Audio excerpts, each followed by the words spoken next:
Hey, everybody, welcome to the Jim Masters Show Live. Hope you guys are doing well. It's so nice to see all those smiley faces you in store for some really cool conversation and lots more. You are in store for that. And I hope you're in the mood for it because that's what we got coming up. Hey, we just got in literally from tennis, cycling, and walking along the beautiful, beautiful coast here. It is stunning weather right now. It's about 75 degrees. And there's no humidity, and there's a light coastal breeze. And boy, does it feel really, really good. Wherever you are watching around the world, it's so nice to see you. And thanks for joining us. Hope your day is going well. We've got an amazing guest that's joining us here live and direct from Los Angeles, California. We're so excited to have really a music legend. Stephen John Kalinich is here, renowned American poet and lyricist. He's going to join us in just a second here. He's been responsible, as I mentioned to you in our previews, for some of the most iconic music of our time. He has worked with just about everybody you can think of, and then some, and still does. He's a legend in the music industry, and he knows a lot of the guests who have stopped by the Jim Masters Show Live as well. His stories are iconic. His hat collection is iconic. And his painting collection, which he's going to show us as well, also iconic. Do you get the picture? He's iconic. He has worked with the Beach Boys, Dennis and Brian Wilson, and so many others. He's responsible for so much incredible music. You drop a name in the music industry, he either knows them personally or he's worked with them. You name Paul McCartney, of course, who just celebrated his 80th birthday, which is amazing. And of course, he's worked with him as well. We also had Lawrence Juber on, the brilliant guitarist who was on our show. He was the guitarist in McCartney's group Wings. If you never saw that episode, check that episode out here on the Jim Masters Show Live. Happy birthday to Paul McCartney. Happy birthday to Brian Wilson, who's also believe it or not, turned 80, both 80 now, which is very hard to believe. Time flies in a New York minute. So we say happy birthday to them. And if you're celebrating a birthday, we say happy birthday to you too. Hey, gang, we see a lot of comments here. Thanks for all this enthusiasm, all this levity, as we always say here on the Jim Masters Show Live. If you would like to comment live right now, you can comment with other viewers and chat with some of our other viewers who are watching right now. Or if you would like to chat with us, you can do it when you subscribe to our YouTube channel, which is the channel you're watching right now, Jim Masters TV. Give it a subscribe. Doesn't cost anything. Just hit that red subscribe button, click the notification bell so you can be alerted about all of our exciting episodes. This is a special gift for all of our Jim Masters Show Live subscribers on YouTube. You get to be a part of our JMS Live chat room and you have access to it. And you can chat in that chat room right now. Say hello to each other, compare notes, compare recipes, whatever it may be. Some of you actually do that. And say hello to us, and we'll see some of your comments sprinkled in along the way. Hope you're doing well. Hope you're having a good week thus far. Kicking off a new week here and some 700 episodes of our series, which is so hard to believe we have done that many shows day in and day out for all of you, but we absolutely love it. So again, subscribe to the channel and you can have access to our JMS Live chat room. Also, it lets us know you enjoy what we're doing here at the Jim Masters Show Live. Again, renowned American poet, extraordinaire, lyricist. He's been a profound voice of the rock and roll era for 4 decades, which is very hard to believe. When Paul McCartney and Brian Wilson, two of the most prominent icons in rock history, recorded A Friend Like You by Stephen John Kalinich and by Brian Wilson, they recorded that on an album featuring Elton John and Eric Clapton. It was a testament to the lyrical poet, Stephen, yes, at the height of artistic achievement. An originator also of the California sound, Stevie rose to fame as a young man when he began writing songs with Brian and Dennis Wilson of the Beach Boys. Yes, wrote a lot of their songs. And on the Warner Brothers and Reprise record labels. During his 30-year collaboration with the Beach Boys, it became America's #1 selling rock band, according to Billboard.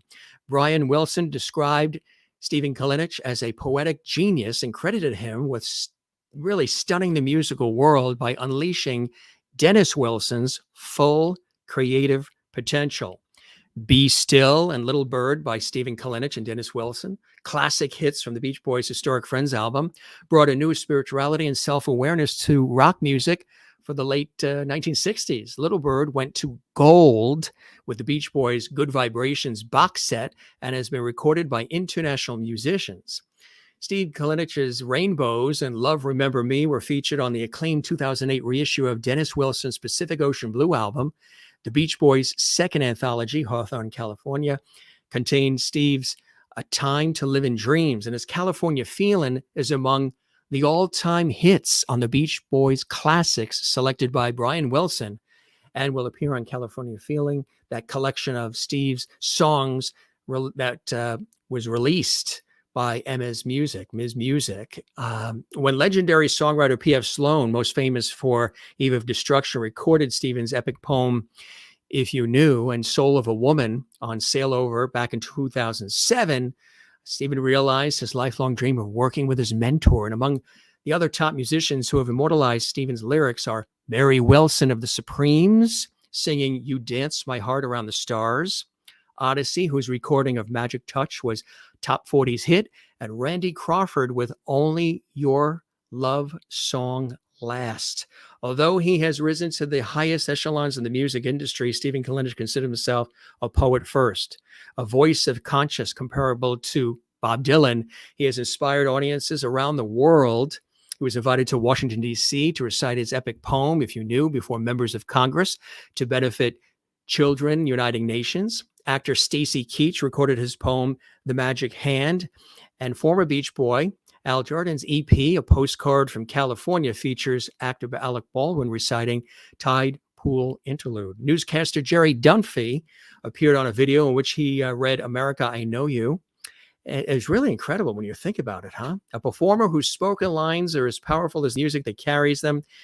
Stephen Kalinich played to thousands on a recent tour of the Galactic Symphonies, written with internationally acclaimed guitarist Richard Durant, recorded on CD and DVD. He also just got back. This is just a short list, folks. He just got back from Nashville, Tennessee, literally just got back. First, he was at a wedding in New York. Then he had work in Nashville, Tennessee. And now he is back in his wonderful home, his comfortable home in Los Angeles, California. And boy, are we going to have an amazing conversation with truly one of the music industry's true legends, somebody who's a poet. And it's great that he's a poet first, because then he takes that poetry and makes beautiful music, and then it's interpreted by some of the most incredible performers of our time. And that has been the life of Stephen. He said, call me Stevie. So for the purposes of this conversation, we'll call him Stevie throughout the show. But boy, it's really cool to have him here. Join me in welcoming this legend to the Jim Masters Show live exclusively. He's got his hat on. He's got his headphones. He's surrounded by hats and paintings. And here he is. There's the legend himself. Hey, Stevie, how are you? Well, that was quite an intro. I can't even grasp it all. I'm just the guy sitting here and looking at the screen. I'm just the guy here with a hat, headphones, and a yellow shirt surrounded by my artwork. And we are so happy that you are. Thanks for blessing us with your presence, my friend. Yeah, it's so good to see you here. How are you? How are you doing? How's everything going? You know, we've been living in crazy times of late. How have you been? Well, I had a couple months that weren't easy, but yeah, I'm feeling a lot better. And I'd like to do one thing, is to thank Paul Zolo for introducing us. Oh, and he's a terrific. Great guy, and he's also a good songwriter. He is. Yes, he's a dear friend of yours, of mine, one of the nicest guys on the planet. He's been a guest on our show. He's a huge fan of our show. I think he's on every street corner with a bullhorn telling everybody about our series. And we really thank him for that. He's such a blessing. For you, you started in upstate there in warm and sunny LA now, but you started up at Snow Country up in Binghamton, New York, right? Tell us about that. Yeah, I was born actually in the Endicott Hospital, but I was brought up in Binghamton, New York. In a few different houses. I remember one house I loved was a 111 Crestmont Road, and I wrote a song about that. And then I lived on 256 Oak Street. And I think there might have been a couple, but those are the two major ones I lived at. And I loved Binghamton, and I thought it was an amazing place. It's beautiful country, beautiful Indian trails. My mom used to take us for walks. It was like incredible. Yeah. How did that at all influence you? And were there others in your family that were in the arts, that were in music, that influenced you as a child and a tot and a teenager early on, Stevie? I had, my cousin was a violinist for the New York Philharmonic, and my uncle played with Benny Goodman. I think he played clarinet. Benny Roof, I think it's back, when I was just a youngster. So they were there, but I love the trumpet. I never was a great player. And I started writing like little poems and stuff when I was 5 or 7. But I don't think I didn't know till a teenager about the peace path. Before that, I was a regular trouble kind of preteen and, mischievous, been having fun, but enjoying my life.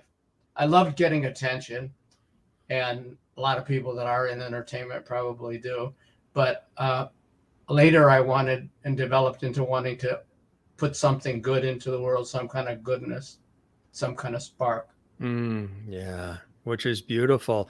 So how did you do that? How did you want to have some goodness and spark in the world? And then how did you facilitate? How did you make that happen? Did you start by learning an instrument, or how did that work for you early on? I played trumpet. As I said, I wasn't the greatest musician. I did learn how to read music, but I love sports. I think my dad was a professional golfer, and my mom was the sweetest person, highly intelligent.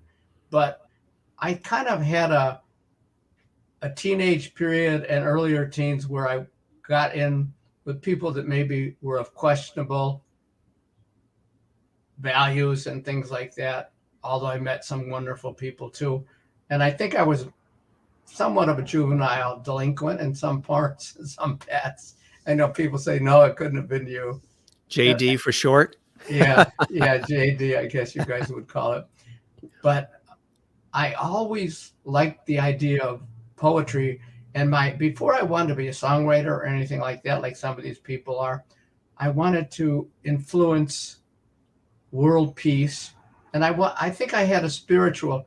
I think the first poem I wrote at 5 or 6 was, "At night I saw the stars above, a sign of peace, of hope and love, the stars that shine above the skies that make me know God's in the skies," or something like that. It was not a great poem. And I pretty much stayed on that journey that brought me to peace. But instead of looking in the skies, as I came in to Be Still for the Beach Boys, I know I'm jumping around, I found in the stillness, which I got the idea from the Bible where it says, "Be still and know that I am God." I think in the stillness, I found a lot of answers for music. And one of the things to do was to write songs and poems about peace and about stillness. And I did that at a very, very young age. And also nature, like watching the birds and the trees and going for walks with my mother. When I saw that, when I first wrote Little Bird, I was looking out Dennis's window he was living on 14,400 Sunset then. And I looked out the window. It was in the daytime. It was a sunny day. And there was a little bird with a kind of a red breast like a robin. And it just like dictated this song to me in its own. The little bird up in a tree looked down and sang a song to me of how it began. How it began, I repeated. And in the trout in the shining brook gave a warm and loving look and told me not to worry about my life. And I thought, if I can just understand those 2 lines, that I would know the answer to almost everything that I've ever sought in my life and the universe. And they still serve me. And then Be Still served me is how to get in touch with that. Did I always practice it? No. Did I get in a lot of trouble? Yes. But I had a good start, and I think the seed was planted. So from wanting to do that and writing about that and doing that, I started realizing that you have to live it. You can't just write it. It's great to write beautiful things, to make money, to live, and to have people know you. That's great, and it's exciting. But to want to actively do good in the world and still be mischievous along the way and not be perfect, that I found my path very early, and I got a lot of detours along the way. Does that make sense? That's a beautiful story. And what you wrote at age 5 or 6 that you said was so was brilliant at 5, 6 years old. But instead of in the sky, to look within ourselves and within things for answers. I think that was a good thing that's taken me my whole life to understand. Do you feel that you have always been an old soul? Have you always been deep? Have you always been somebody who's an observer of life? Have you always sort of questioned things and felt things deeply? I didn't know that then, but also what I've learned now is that the deep philosophers and the deep things that I always thought were so intense and people were smarter, I think what I've learned now is to be a light, to be lighter, to be more lightweight, to learn that joy, more than success and achievement in a material level, that joy is what brings the greatest music. Ode to Joy, Bach, Beethoven.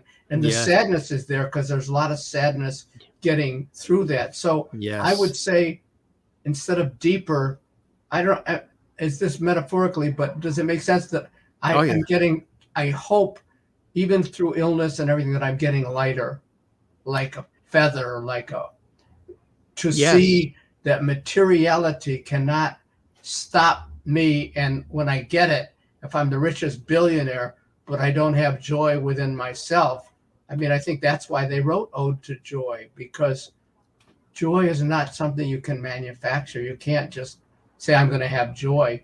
You can seek joy, but probably it's better to just keep going and see what opens up and allow space around things. When you think that you can't get out of something, turn it over to an inner grace. Even with your illness, it's not always easy.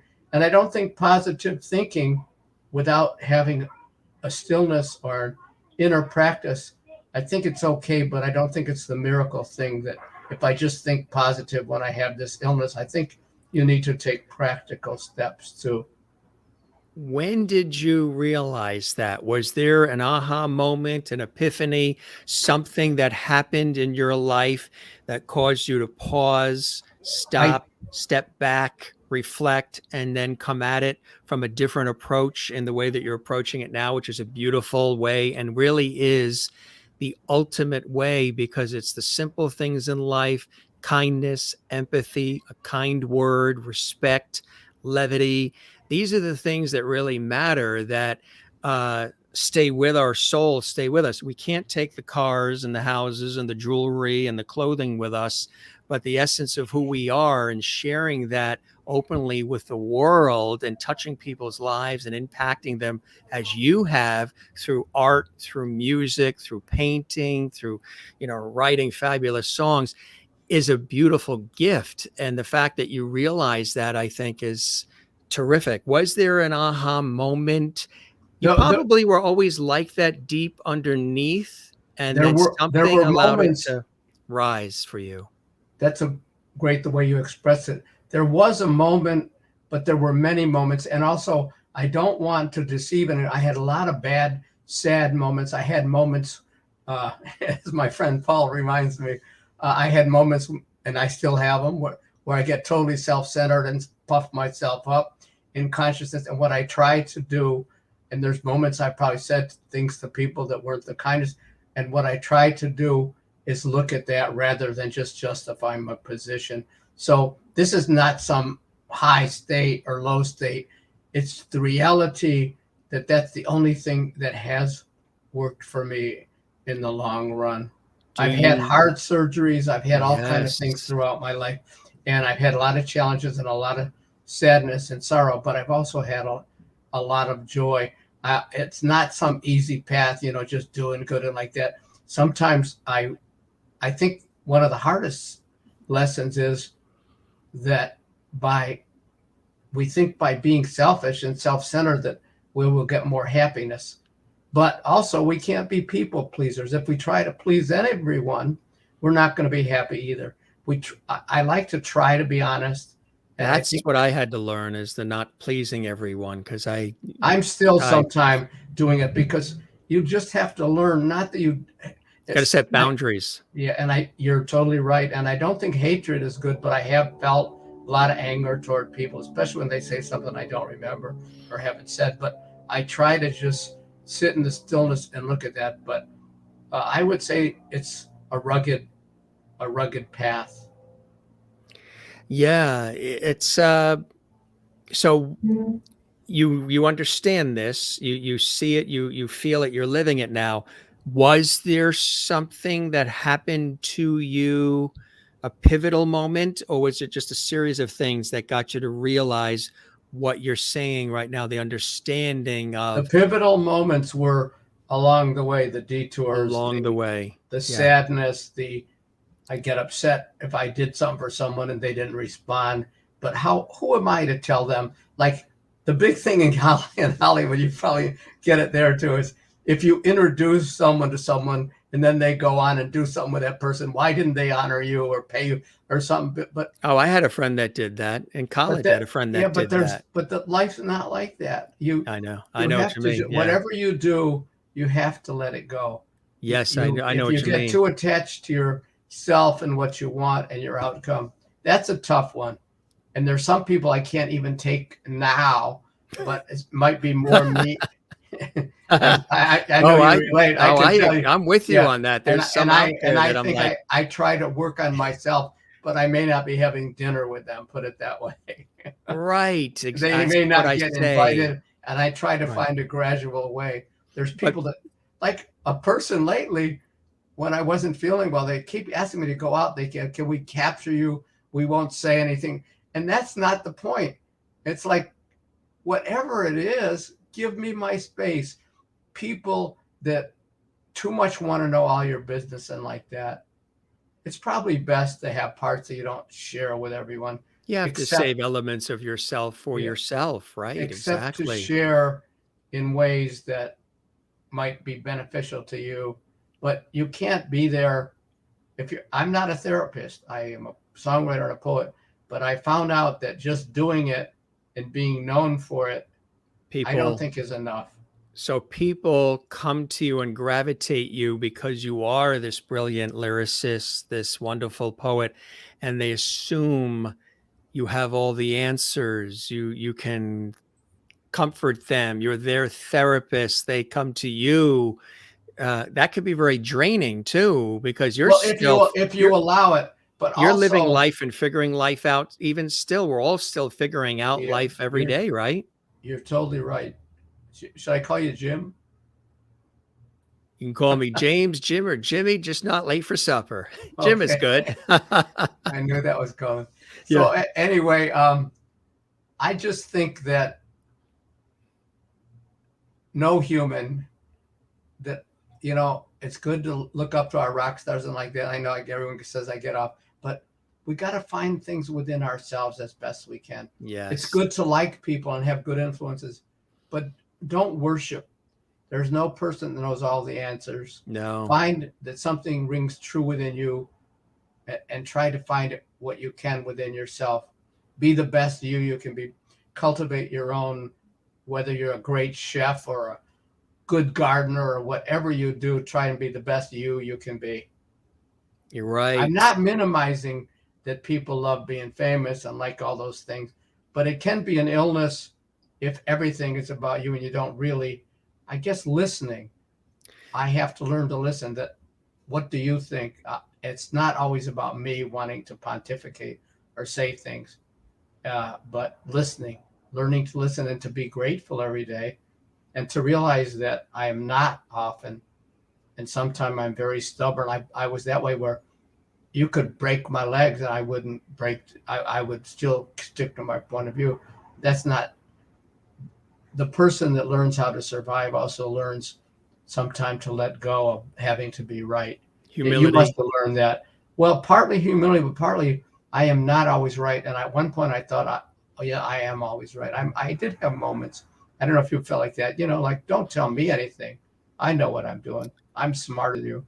You need intellect and you need grace. I should have been actually, I'm probably the opposite, just in terms of I probably should have been more, a little, not fully like that, but maybe a little bit more like that. Because I would always adjust, bend, twist for the other.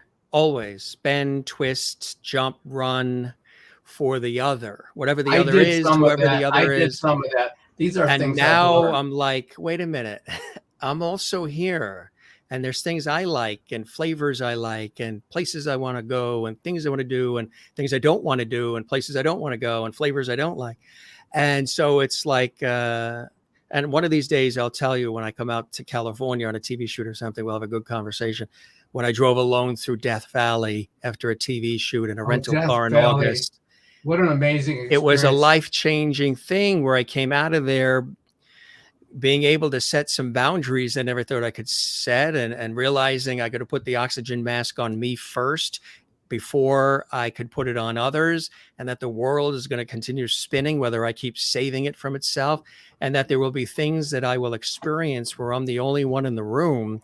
I don't always have to have the loving family and friends and everybody in with me for it to be heightened or to be better. There's times where I'm the only one in the room. I'm the only one outside looking at the sky, and I see a star shoot across me and nobody else saw it.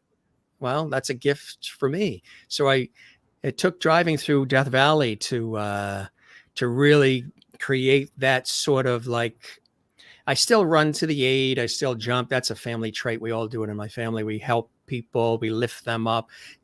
I love to inspire, empower, make people laugh, make them smile.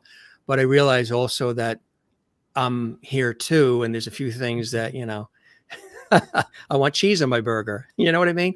I get it. Yeah. So it took a little, as opposed to me saying I'm always right and it's my way and the highway, I wasn't like that. In a way, I wish that you wish you weren't as much that way. And I wish I was a little bit more that way.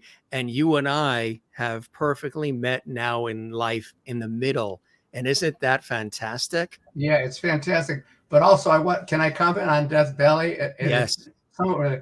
I think it's my first real movie. Chris Alport, a young director who I love, and he was also a child actor.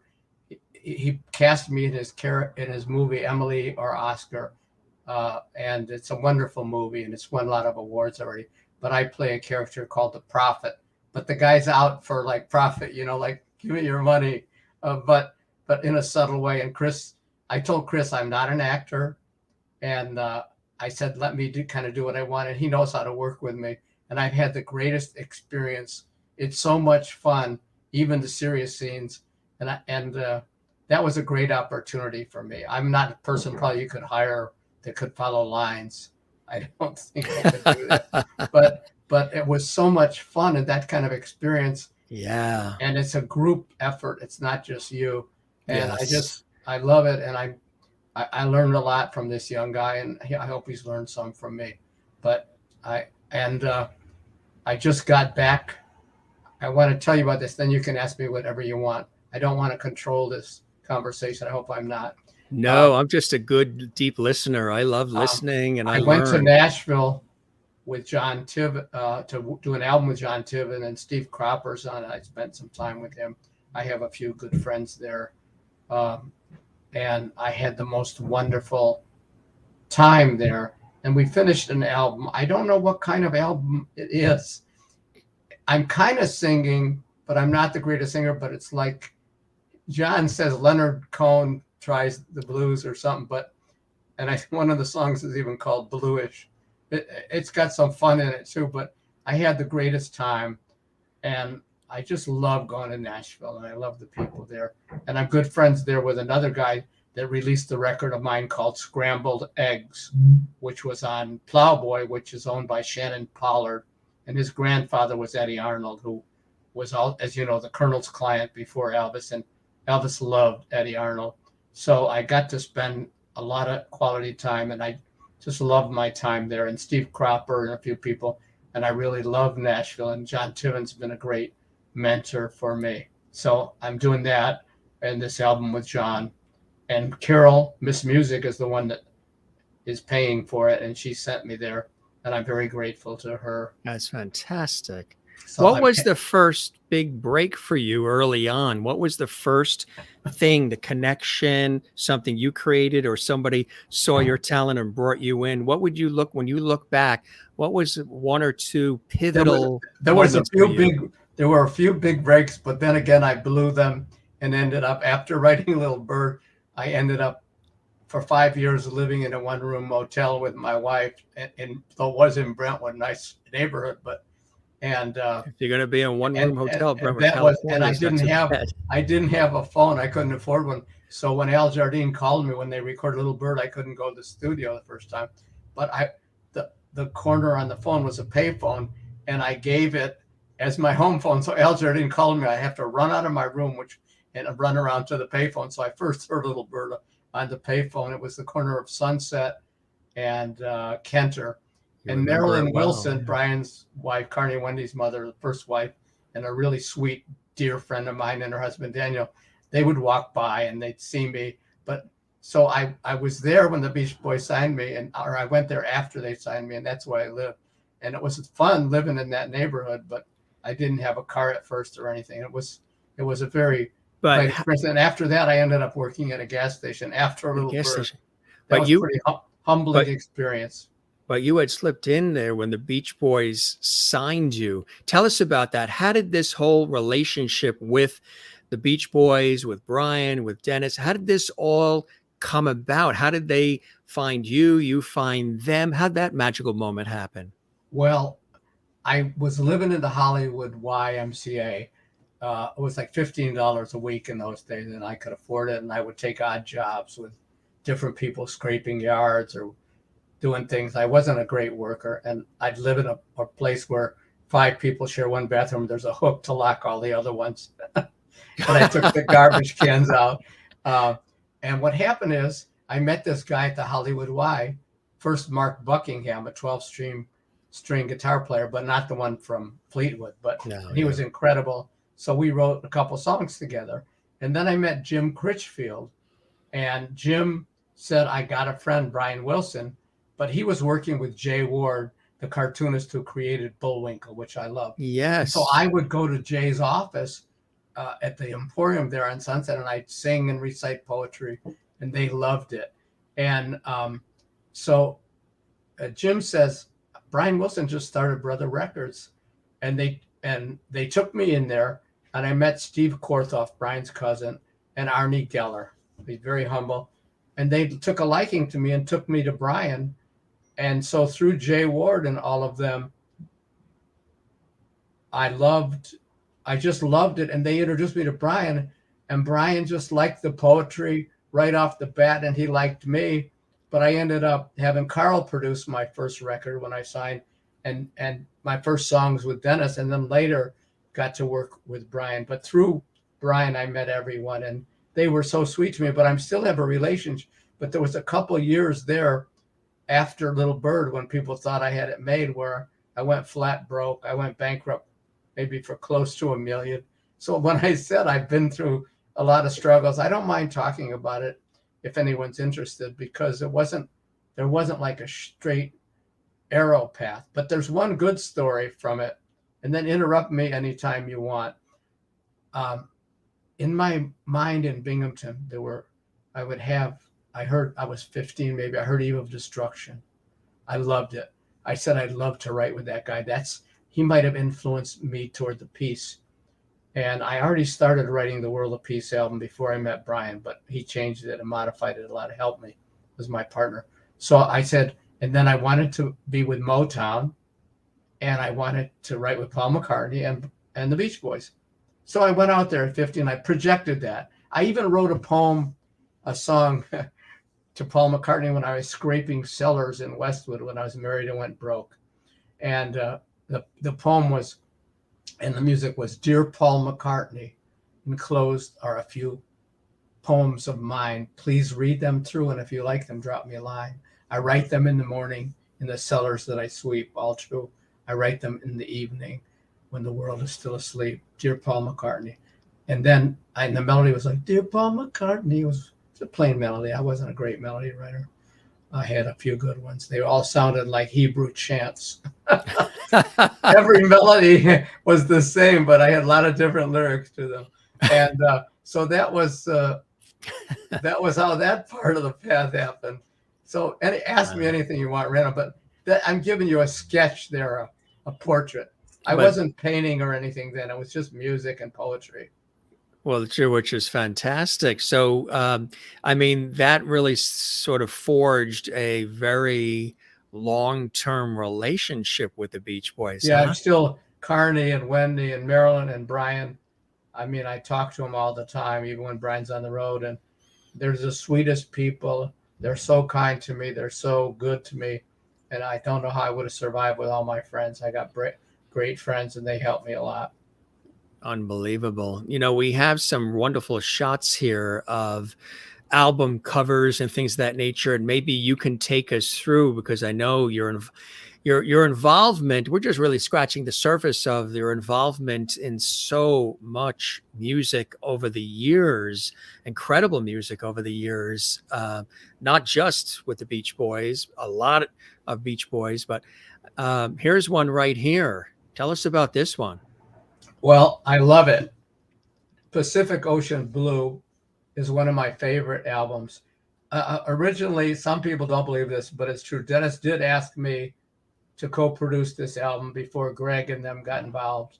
And I didn't want to do it then. I didn't know business, and I didn't know what was going on. And I didn't write Rainbows for Pacific Ocean Blue. Also, Carl helped us with Rainbows. He's a third, as you know, in that. And recently, Rainbows was on one of those shows where they pick talent. I can't think of the show, but it's one of the ones you would know. And it played on one of those big shows, America's Got Talent, or one of those. Oh yeah. When I get you the name, I'll write to you. So, so I just felt blessed. Now get me back to the question. I got sidetracked there, please. Well, we were just talking specifically about this album here. Oh yeah, okay, yeah. And the other one, I didn't work with Greg on it. Love Remember Me. It was Greg is on there, but I personally did not work with him. So whatever he added to that, I don't know exactly, but he is credited, and Dennis credited him, but I didn't specifically work with him on that. Greg knows me and we know each other, but I didn't actually write with him, even though he's on some of these songs, a lot of them. And also, you know, the song Holy Man. Yes. Well, originally, and I still have the lyrics, Dennis and I started that, and that also wasn't for Pacific Ocean Blue when we wrote it. It was separate. And I called it Oh Holy Man. And my lyrics are a little bit different, although I love what Greg and they did. Take a look at the screen now. See that one? Oh, yeah. Brian picked California Feelin'. I love that song. What happened is I went on a surfing trip at San Onofre with Brian Moss, and his family, his grandmother was one of my mentors, and his mom and his sister Diane and the brother John, all of them and Katie, they all were very close to me. And Brian Moss's surfing trip inspired that lyric. And then I took it to Brian, and there's a lot of lyrics too in a longer version that you can hear sometime if I ever put it out as a spoken.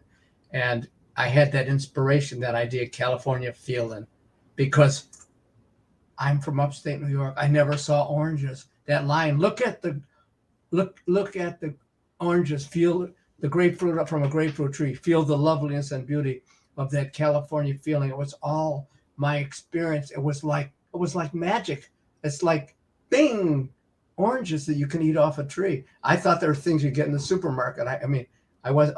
California Feeling, David Marks, Anytime USA. He says we still haven't done a proper version.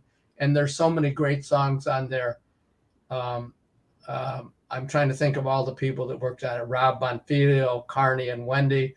Just great experience. They all did versions of my songs. I painted the cover, and I'm very grateful to Carol from Miss Music Records. And Mark Lynette and Alan Boyd helped me on a lot of these, and Al Gomes helped me, and so many people I'm indebted to in the sense of that they helped me. I missed some of the names. Samaire Armstrong did on one of them, but not this one, another album. So I love How do you define what the California feeling is from your perspective?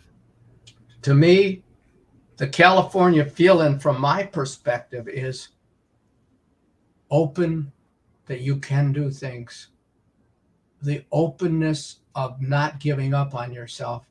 The land as a symbol of inner consciousness and outer, that you can go to heights, dream depths. We can create peace somewhat, whether we'll ever have lasting. That for California, it's not just about getting money and rich and being all those things. It's fine to have some of that, and maybe having compassion for the homeless and the poor instead of blaming them. Trying to be a little more compassionate and being grateful for what we have. California is the expansion of consciousness, the opening up, letting the light, the sunshine into the dark spots of the world, for homelessness, for other things. So I see California in that sense, and both metaphorically. So when I say I was walking down the beach in San Onofre, it was such a beautiful day. The wind was blowing through my hair, and the sun dances in the morning sky. California feeling, can't you feel it? Can't you feel it? And some of the phrasing in Brian's version, especially, I think I influenced Brian. Allen Boyd said that I did, but I had that urgency, of California feeling. And I kind of, instead of just the girls and the beauty and the sunshine and the tin and the serpent, I loved all that, but I also wanted to show in there the quest for the spirit, for consciousness, for expansion. I wasn't big into the drugs, but I understood a lot of it. But I was into expanding consciousness, doing good, but learning not just to say things as a poet, but wanting, how can I act upon these? How can I put some of these thoughts into actions? And of course, good vibrations, that's not a Beach Boy creation. The old Indian Sufis used to say, everything is vibration. Everything is material. Things are held together by vibration. Color is a vibration. So yes, vibration goes, the Beach Boys made it popular and like that, but that concept is universal. Everything has music, has sound, the way a piece of metal is constructed. Exactly. Everything has a vibrational component. And I think that was beautiful. It's like saying matter and energy can neither be created nor destroyed, but merely change form, like Einstein, E = mc squared. Energy equal mass times the speed of light. All these things are related, and music opens up those pathways. That's my definition, partly, of the California feeling. I have a longer poem version. Someday I'll put it out. It's fantastic. But the Beach Boys were a perfect vehicle. I was very fortunate. Without them, I never would have been able to launch it.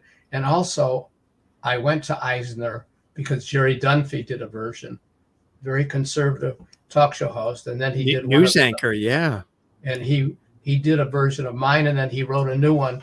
But my friend said, he's stealing your thing. I said, he's paying me a high tribute that he wants to do another one like it. Maybe he was more polished as a speaker, but I learned to enunciate.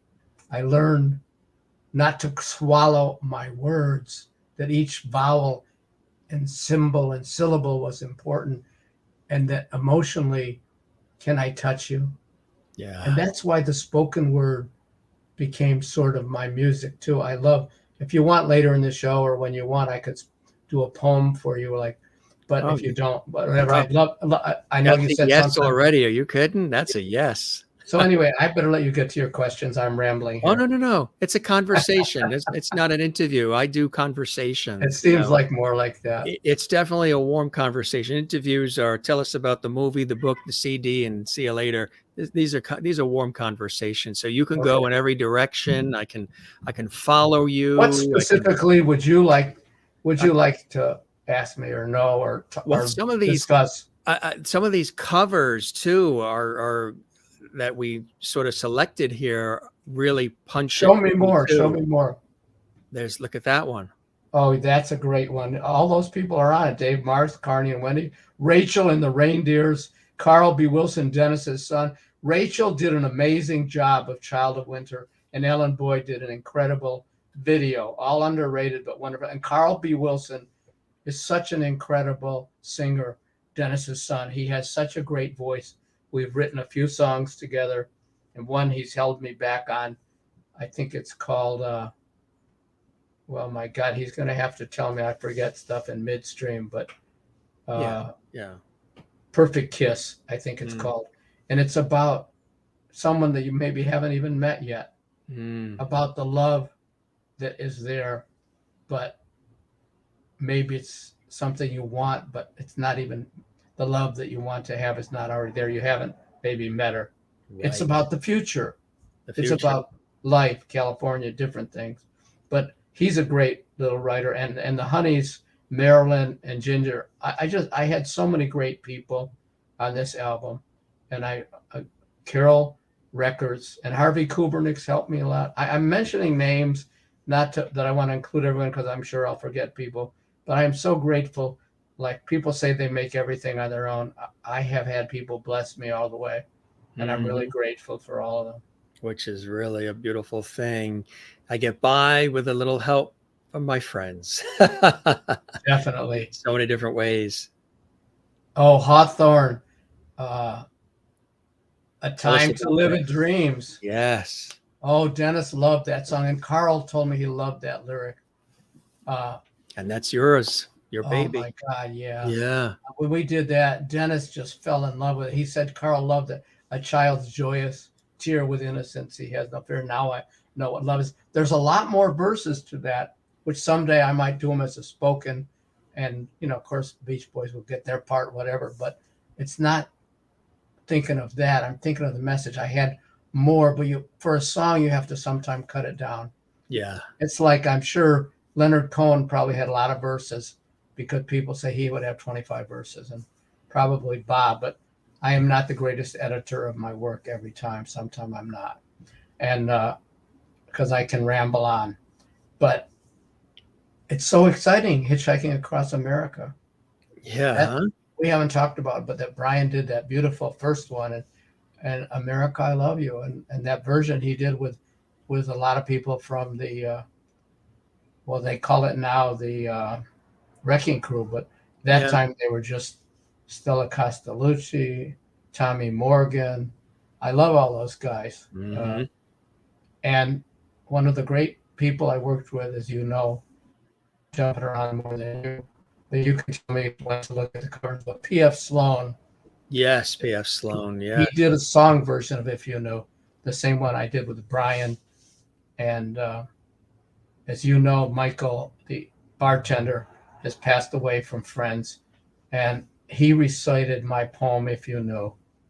Thanks a lot to Promotional for Al Gomes and the different people.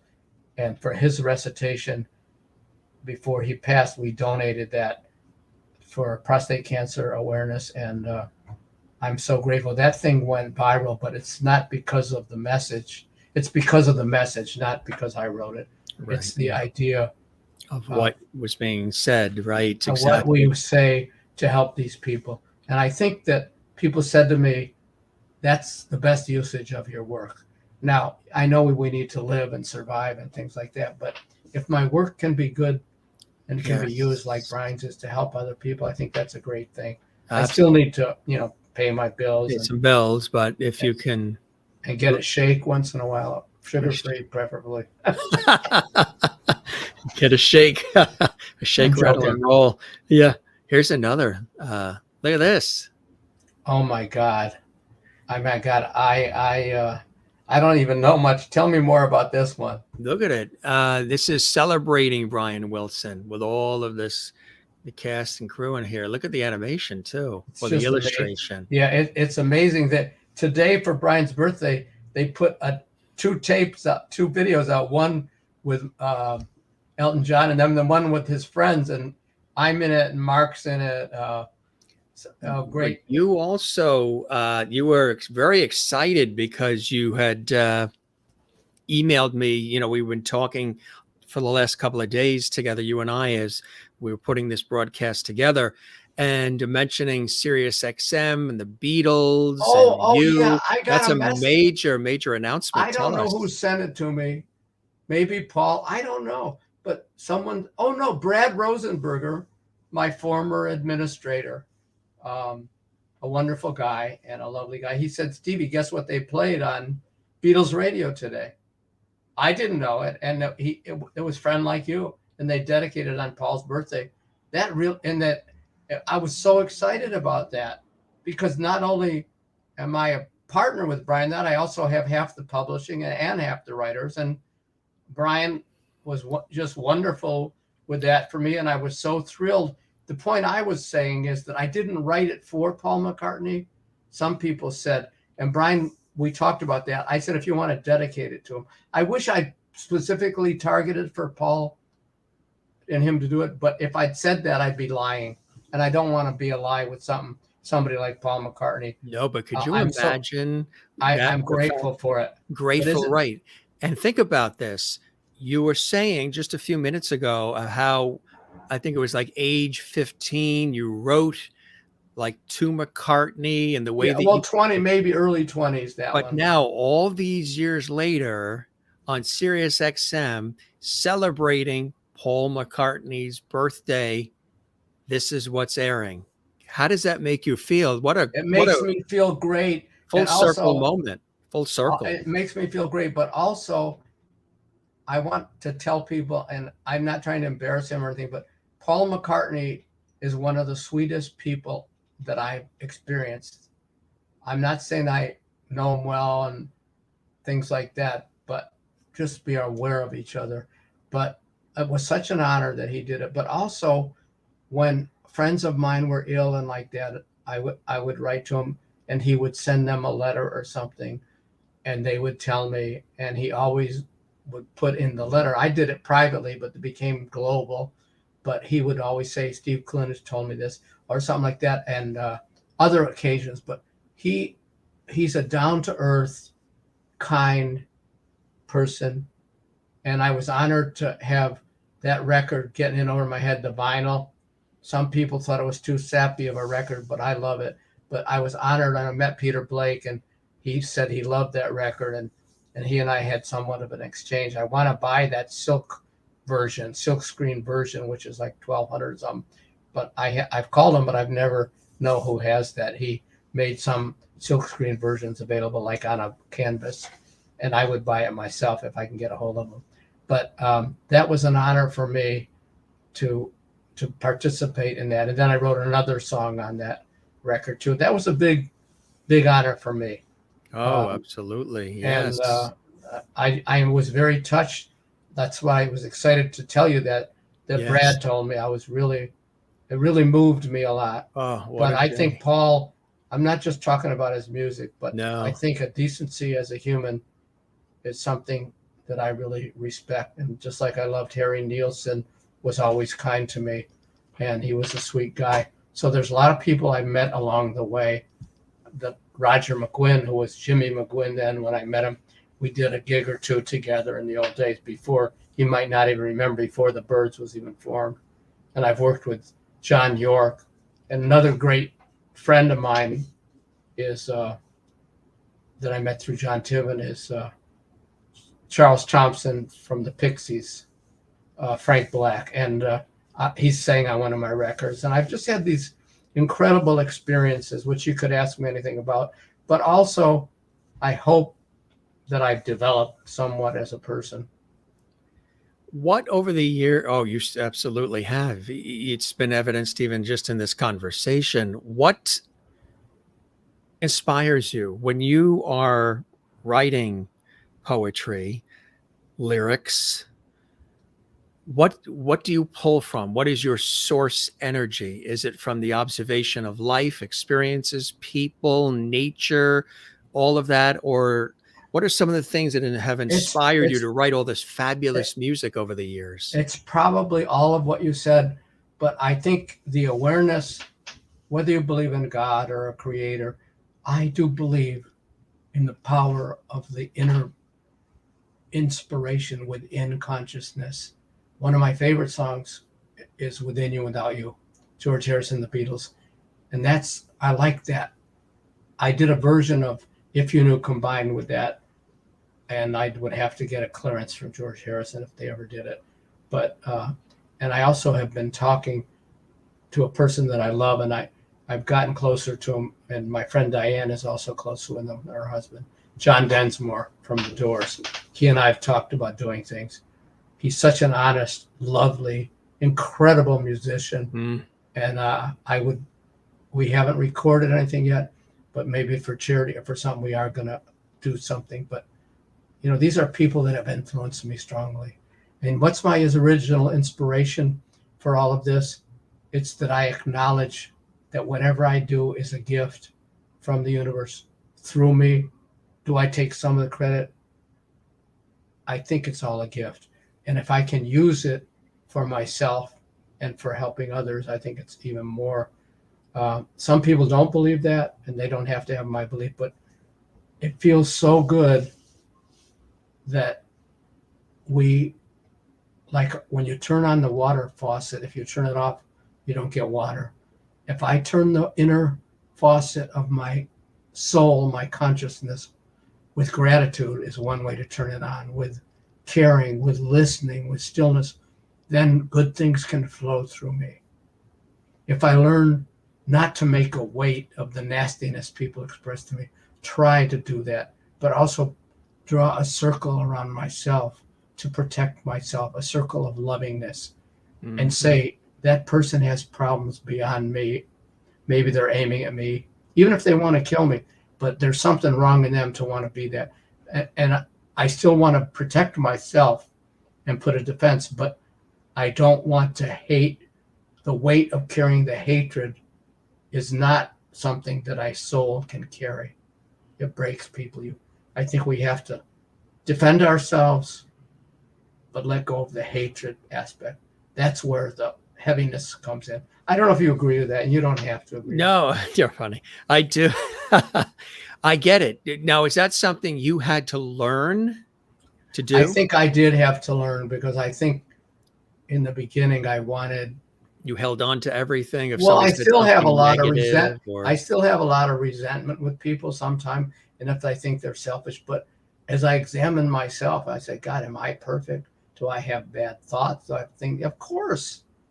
I don't know any human, like friends of mine that I remember once, something I swore in something and they didn't like it. But I remember when they were younger doing stuff with me, and all of a sudden they became self-righteous, holier than thou. And it turned me off a little. Maybe they don't like what I'm doing, and I should respect that. But that they became hypocritical, it bothered me a little. But you do have to be concerned with what comes out of your mouth, whether it's with women, with the Me Too, with whatever. I think we have to be a little more careful. But actions, but also they shouldn't crucify you if basically you've done a lot of good and you all of a sudden make a huge mistake. I'm not talking about killing, but I'm talking in the relative sphere.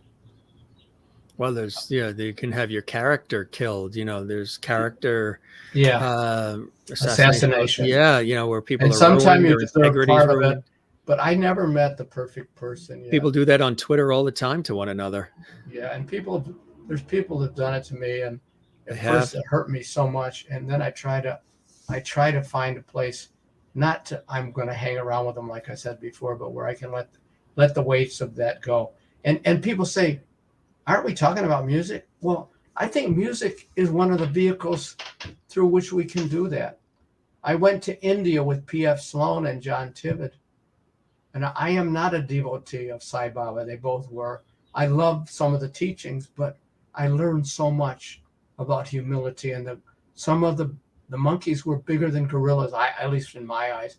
As you go through those streets in Puttaparthi and in the ashrams, there was such poverty and dead things in the road, and the food bothered me at first, and the water, my gums bled, I had a fear in India at some places. I didn't feel totally safe when we were walking around the river, the Ganges, different things, seeing the hippopotamus and the elephants play right before my eyes, and experiencing with those guys and kind of singing Eve of Destruction and making fun of it, which PF did in India. It was such a wonderful experience. We started a book with it with a friend of mine, J. Marshall Craig, who unfortunately has passed, but now John and I, Tiven, will probably include it on later records. But everything, music has opened up the pathway and the door to all these experiences. And really amazing.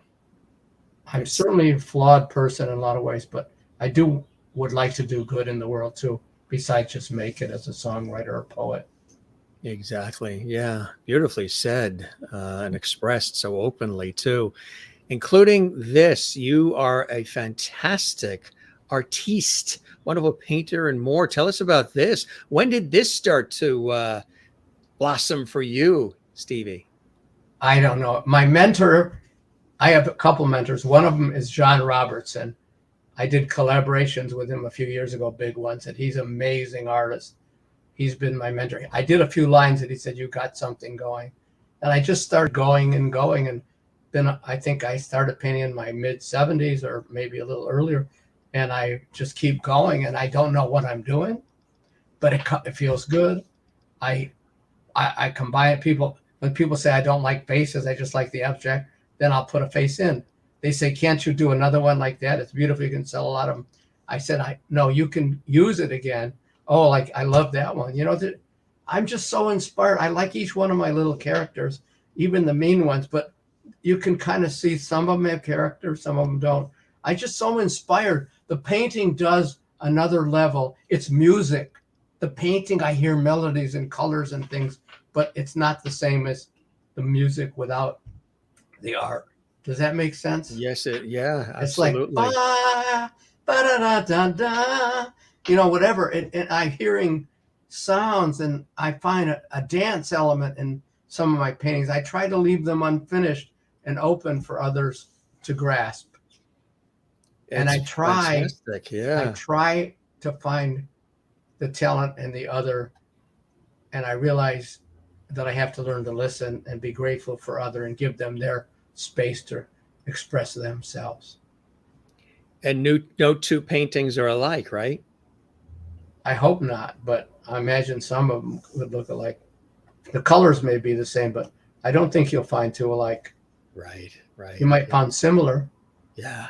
And also take one face, like that guy's face, and just blow on one face. I find that I could that each one could stand it with, maybe there's 30 paintings in one painting, but it comes together, the relationships.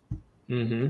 I did one. I wish I could figure out how to get up and get it for you and take this off and still. Yeah. If you take the headphones off, you can walk out to get it. That's fine. Let me find you one. Yeah, that's okay. I'll chat with everybody. Yeah. Yeah.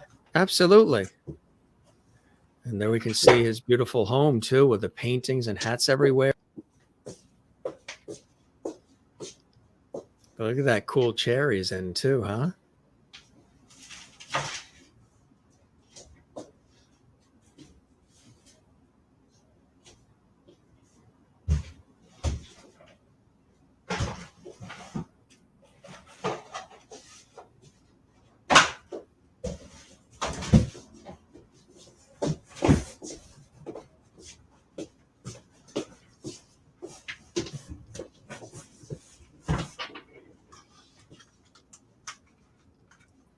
Perfectly done. Perfectly done.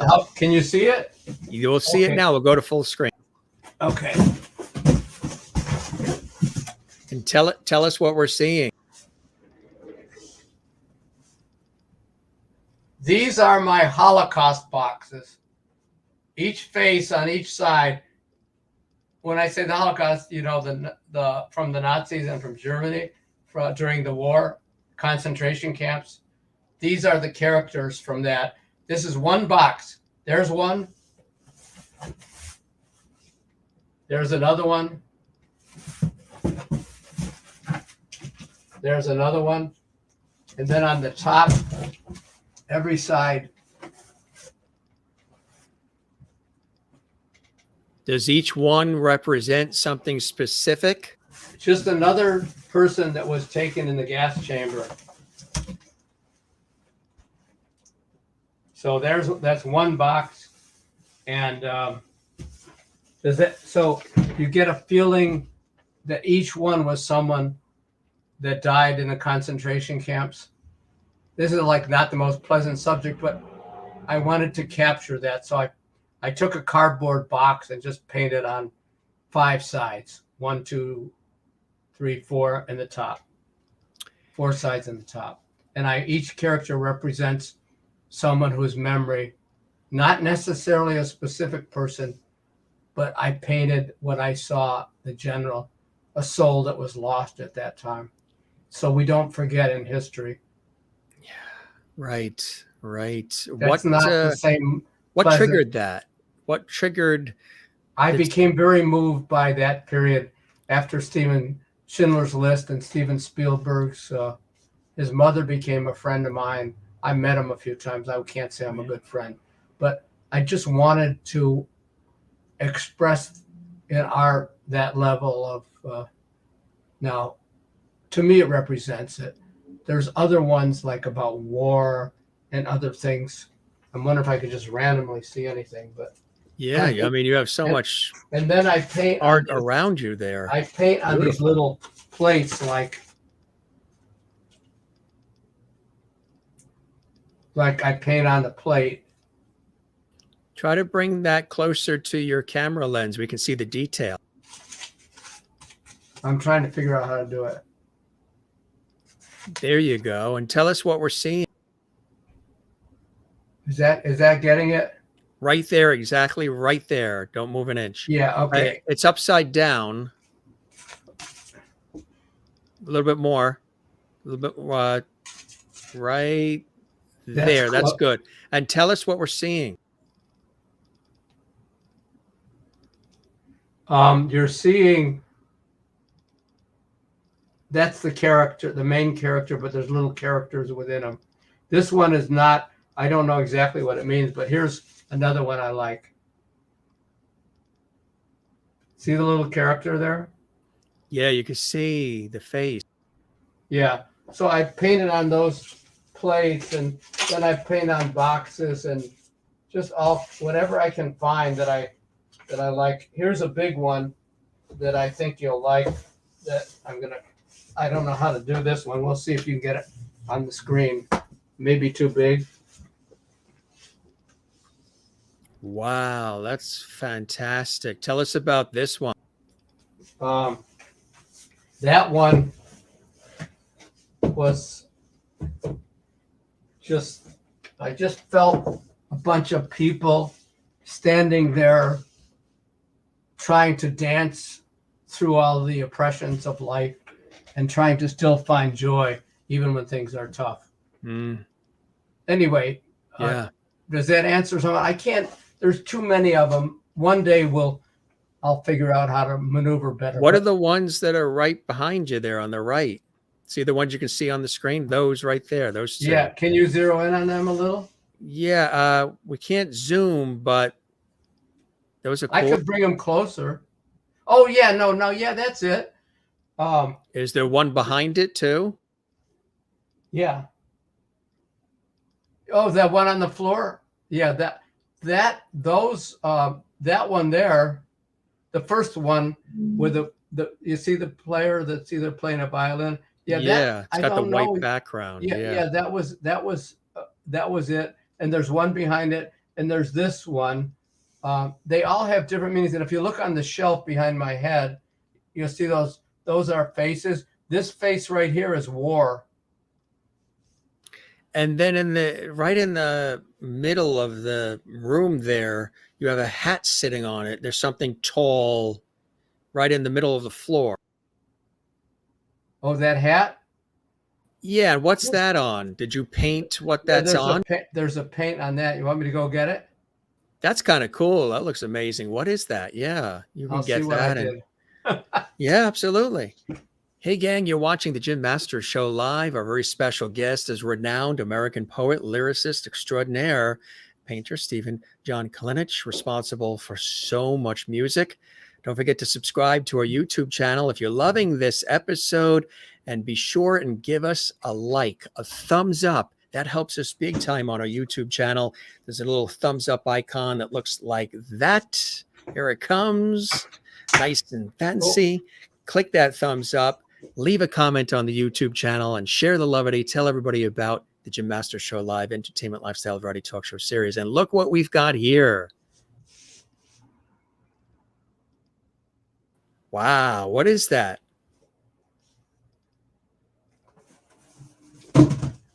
What was that? That was my attempt at a Ninja Warrior. Oh, that's cool. You see it? Did you see it? With the yes. Yeah. I don't know what the hell I'm doing, but that's good you pointed out.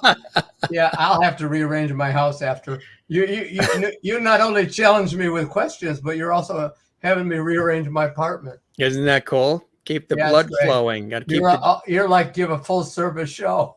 This is like I'm like Edward R. Murrow, person to person. We're now in Los Angeles. Next time I might have you send a guy in to look at my engine. That's it. Hey, we've got some more wonderful things as we sprinkle them in. That we showed that, which is fantastic. Somebody said, are these available? Can people buy these? Are these prints anywhere? Well, I'm talking to a gallery that's interested in the show. Oh, cool. And I hope that's okay. His name is Ernie Wolf. It's the Wolf Gallery. Densmore knows him, and he's, I think he knows a lot of people that you know. And mutual friends. I'll let you know as soon as the show is set. You'll all be invited. It'll be in Los Angeles. Fantastic. And I'm really excited about the art because it's a new level for my music, for me.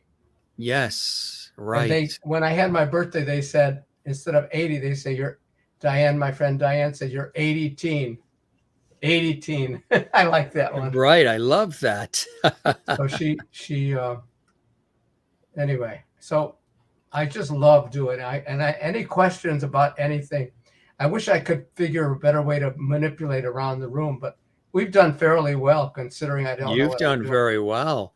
Now, what would you say to the kid in this photo now? What would the Stevie of now say to the Stevie of then? I would say your life goes by quick enough. Don't rush it. Don't be in a hurry, because if you're enjoying the now and as you have your journey, you're living a good life.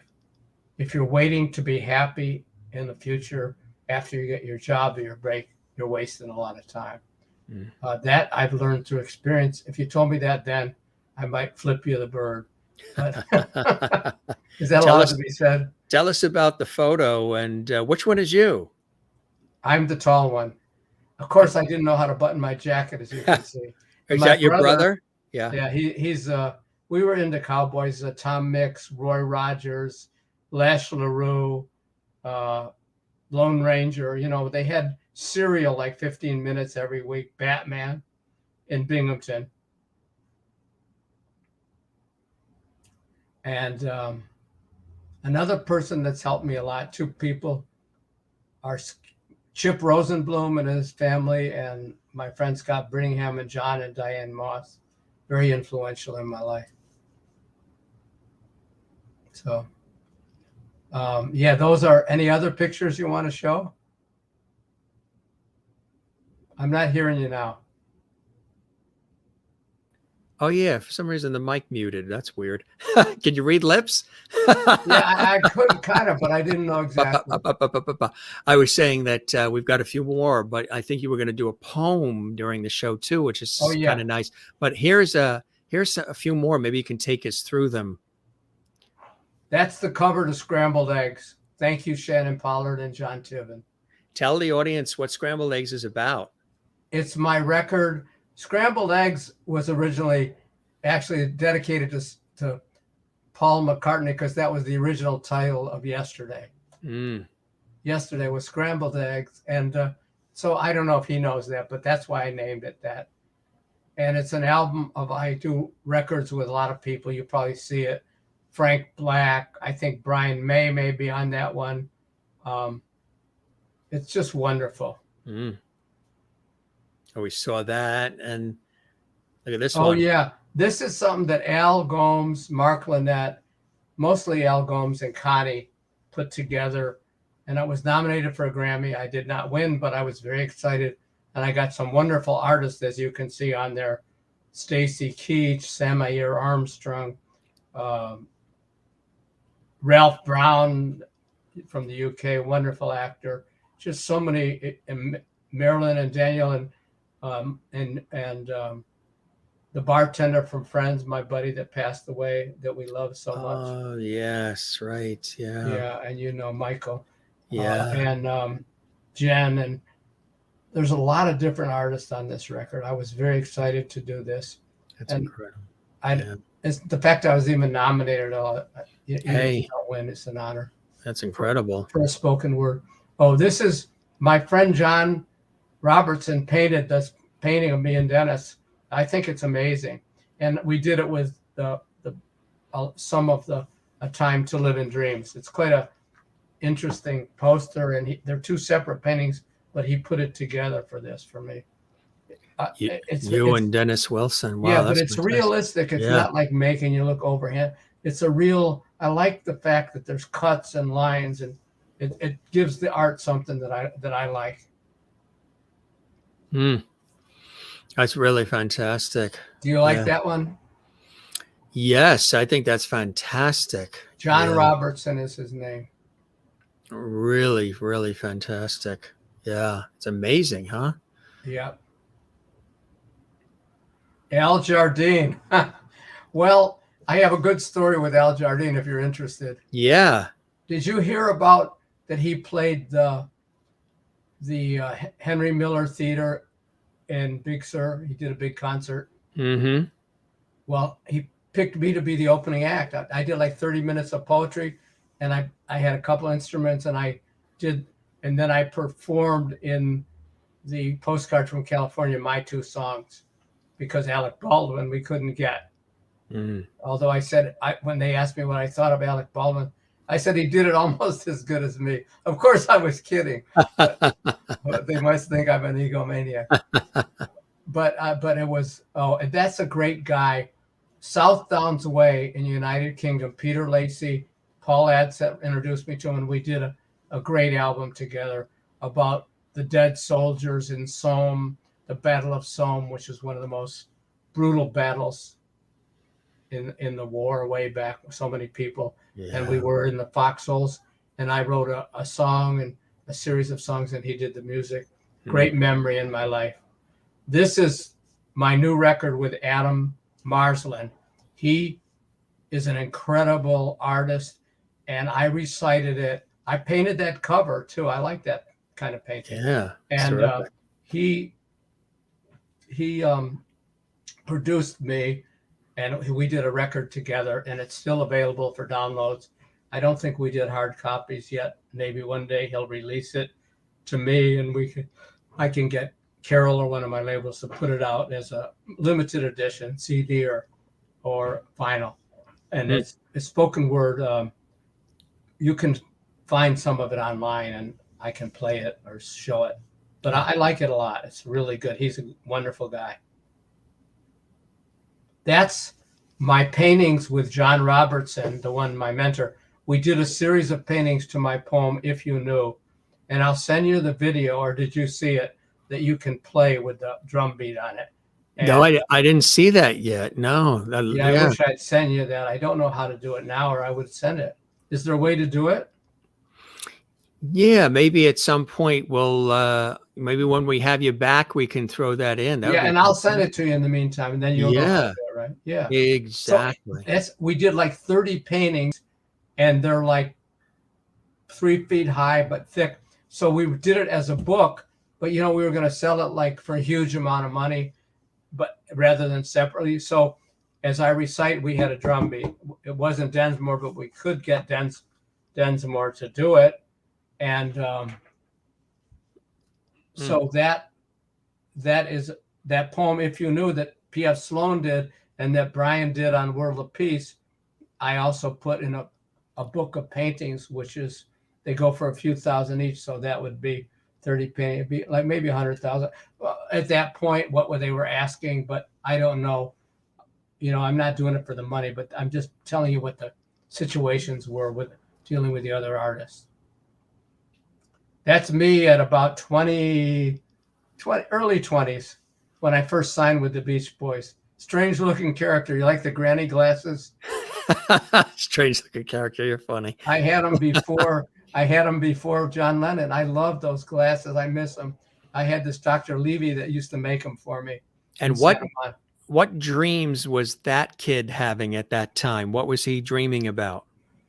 Being on the Ed Sullivan Show doing poetry instead of singing, like Herman's Hermits, the Beatles, and Stevie Kalinich. That's what I thought in my mind. You were telling me that before we went on the air that there was your family or you guys knew Ed Sullivan or something. Oh, yeah, my father used to golf with Ed Sullivan, but I got a better story. I think a better story, and that's that the Maharishi Tour in the 60s, I was booked to be the opening act. When the Beatles, the Beach Boys, the Maharishi, I was booked to open that show, but the critics were worried about having a poet. And that tour ended up bombing, so I didn't go. But I was actually booked for that tour with the Maharishi in the 60s, and the Beatles would have been there, and it got canceled. But that's how close we came to having that album in the 60s all over the world. Wow. I mean, that's Joe Wizard. Joe Wizard is a great producer. He produced Bus, Egg, Skag, Silk Degrees. He produced the Turtles, the famous one, Happy Together record. He produced Earth, Wind, and Fire, first few albums, Gordon Lightfoot, Helen Reddy. Who else? God, he did so many people that are just amazing. Lovin' Spoonful. Just a great, great producer. He's a good buddy of mine. That's just me performing. That's a great jacket. Yeah, I got it somewhere and made it into a performer's jacket. Quincy Jones. We did a tribute to Bishop Tutu, and he and I were backstage, and there Donovan played, and Lily Hayden, Wishbone. Was that Fishbone? Wishbone. Sorry, forgive me, guys. That's and just a lot of Jolie Fisher. It was a great tribute to when Tutu was alive, and I did that through Estrella and her husband, and Estrella's Donovan's daughter, the singer Donovan, and Jason Rothberg is her husband. They've been very helpful. I did that concert with them. I think Don Randy played too. I'm not sure all that played in that. That's Peter Lacey again, another one. We were on the same label. Rodriguez, Searching for Sugar Man. I loved him. We were going to do more together, but we were on the same label for a while.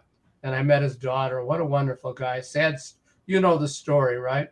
Tell the audience the story in case they don't know. Well, he was rediscovered and became really big in South Africa, and people all knew him. And then Light in the Attic signed him up, and then I think Sony, do you know who the big label? And then he got signed, and then they did that movie. But my label put out his first records, and he and they had the 10th year anniversary of Light in the Attic, and he and I both performed, and two other acts, one from Korea and one from England, the guitar player.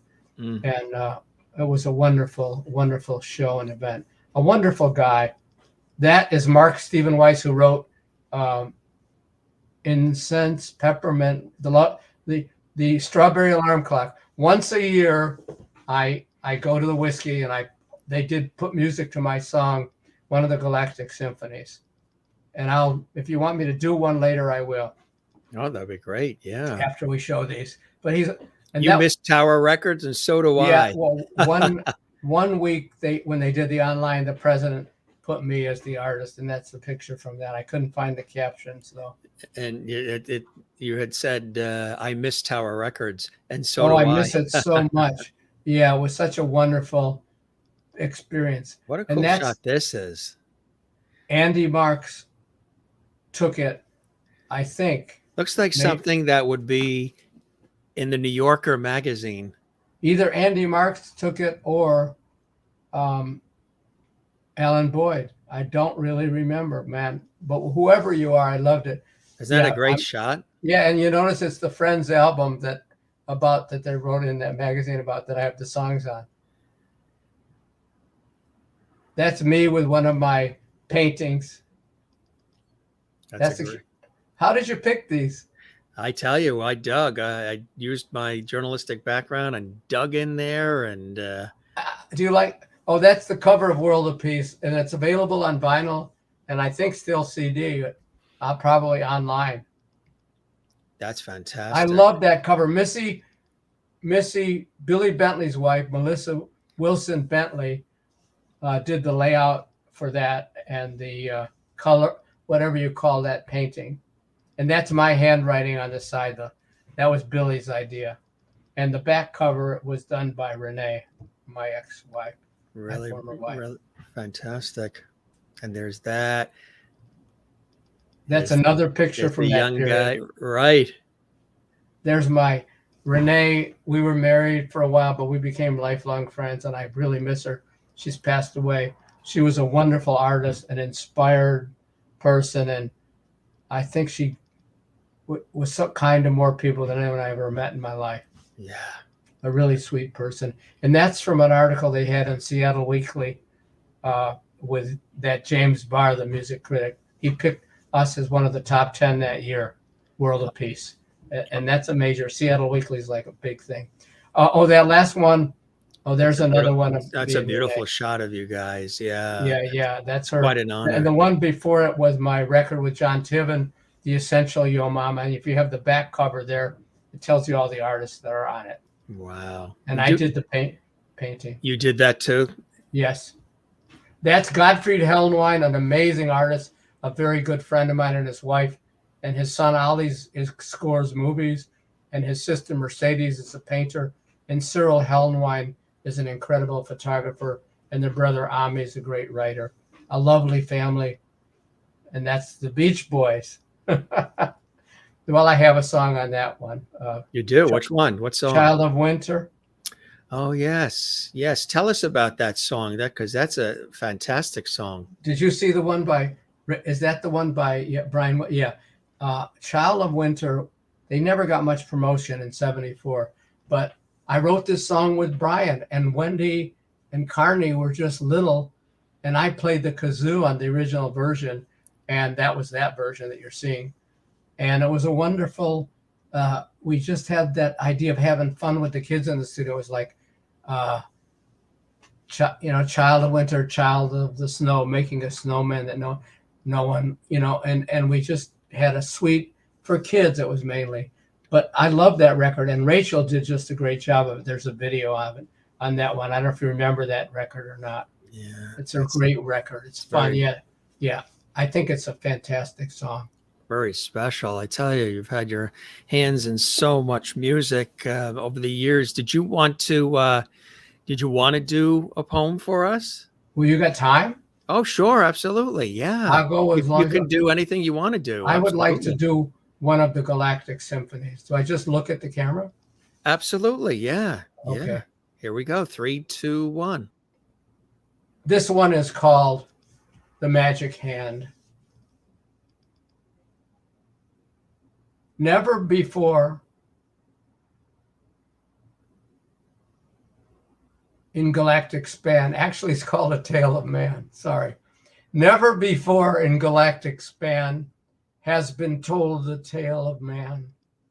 Defies all bound, defies all space, upsets all theories, and in their place puts wisdom of the ancient race. Stories of creation thrown, of man who left his home from stars among the universe and found the earth alone, void of purpose, without form, cold, barren, uniform. No room to differentiate choice from predetermined fate and save the world before it is too late. For mankind since time has opened up its book for solution to problems and savagery looks. And each age has the answer, and each age the road will pave. And all our undaunted saviors lead us to that same grave. So where can we find salvation? Can we discern from the movement of the tree within the quake, the presence or the power through which earthly things take shape? Can we know from the pull of the planet and the stars, the life within the atom, the life we know is ours? Did man in his greatest age, through every prophet and every sage, ever calm the unstoppable rage, the ruthless destruction, the war, the hate, the cheating, and the lies? Did anyone stop the horror through the earthly wise? Did anyone you know of teach the roses how to grow, show the harmony to maple leaves, teach the river's rhythmic flow? Or have you heard of any man of earthly fame claim to be the creator of his father's or his own name? Surely none can answer to the questions that we ask. Surely no mortal is equal to the task. Only something within, yet far beyond anything we see, could create beauty to make things beautiful, create music for man to write a symphony. The principle of music comes before music. The principle of art comes before art. The laws and harmonies are existent, yet man must hear them in his heart. For all our worldly knowledge, all libraries and all brains cannot in one instant heal the world's pains. Love alone can heal. Love alone can mend. Love alone gives life meaning. Love alone gives life anticipation of a greater time. Never before in galactic span has been told the tale of man. Wow. That's incredible. That's so powerful. That's extraordinary. That is incredible. When you say those words, what's happening to you? Are you transported to another time and place? What's happening? What's flowing through you as you're saying those words? Because it seems like you are sort of in a zone and you're sort of transported elsewhere. I think I do go to another place. I haven't analyzed it. Sometime if I don't get there, I'll remember the words differently or have to change them. But today I was getting there. I sometimes can even get more there. But yes, I do go. And I think that's what I was talking about. I go to maybe where I'm present in that moment. I become the source of that. I become not past or present, but become a now performer in the now. I'm telling you now, that's for you. That poem's for you, whatever. That's beautiful. Anyone you know of, teach the roses how to. There's a lesson there. There is. Right. Show the harmony to make, teach, all those things are there. And somehow it came to me in one inspiration as a gift. And that's why when I told you before, I feel with a lot of my better songs, they came to me. Sometimes they have to be carved and chiseled, but sometimes they come from within. And it's the universe that I can't explain it. That's the magic of life. When you open up to that, if you're a great seamstress, if you're like you are a great talk show host and whatever gifts you have, and I'm sure you get like that, it's somehow you realize it's a gift, even though you want to claim ownership a lot of times. When you don't, you seem to have the gift more. Isn't that amazing? That's my experience anyway. That's really amazing. Princess Wow says, hi, Stevie. Good to see you and hear you from Princess Wow. Give her my love, and she's a great person. She's got her own show, and she's a Very wonderful nice. soul. Good to see her as well, and everybody who's been commenting. Oh, you're getting throughout. some comments? I can't see any of that. Yeah, because you're right. We're getting all kinds of fabulous comments from everybody. We thank our lovelies who've been expressing just wonderful joy, and so happy to have you here on the Jim Masters Show. What are some of those continued blessings and joys in your life that propel you? 4 decades of fabulous poetry, incredible lyrics, songs that stand the test of time, that are legacy, that are, extraordinary in the annals of time and space. What are some of those blessings and joys in your life that continue to It's propel more you like forward? it's more like almost 7 decades, but it's okay. 7 now since we 13 started years the old.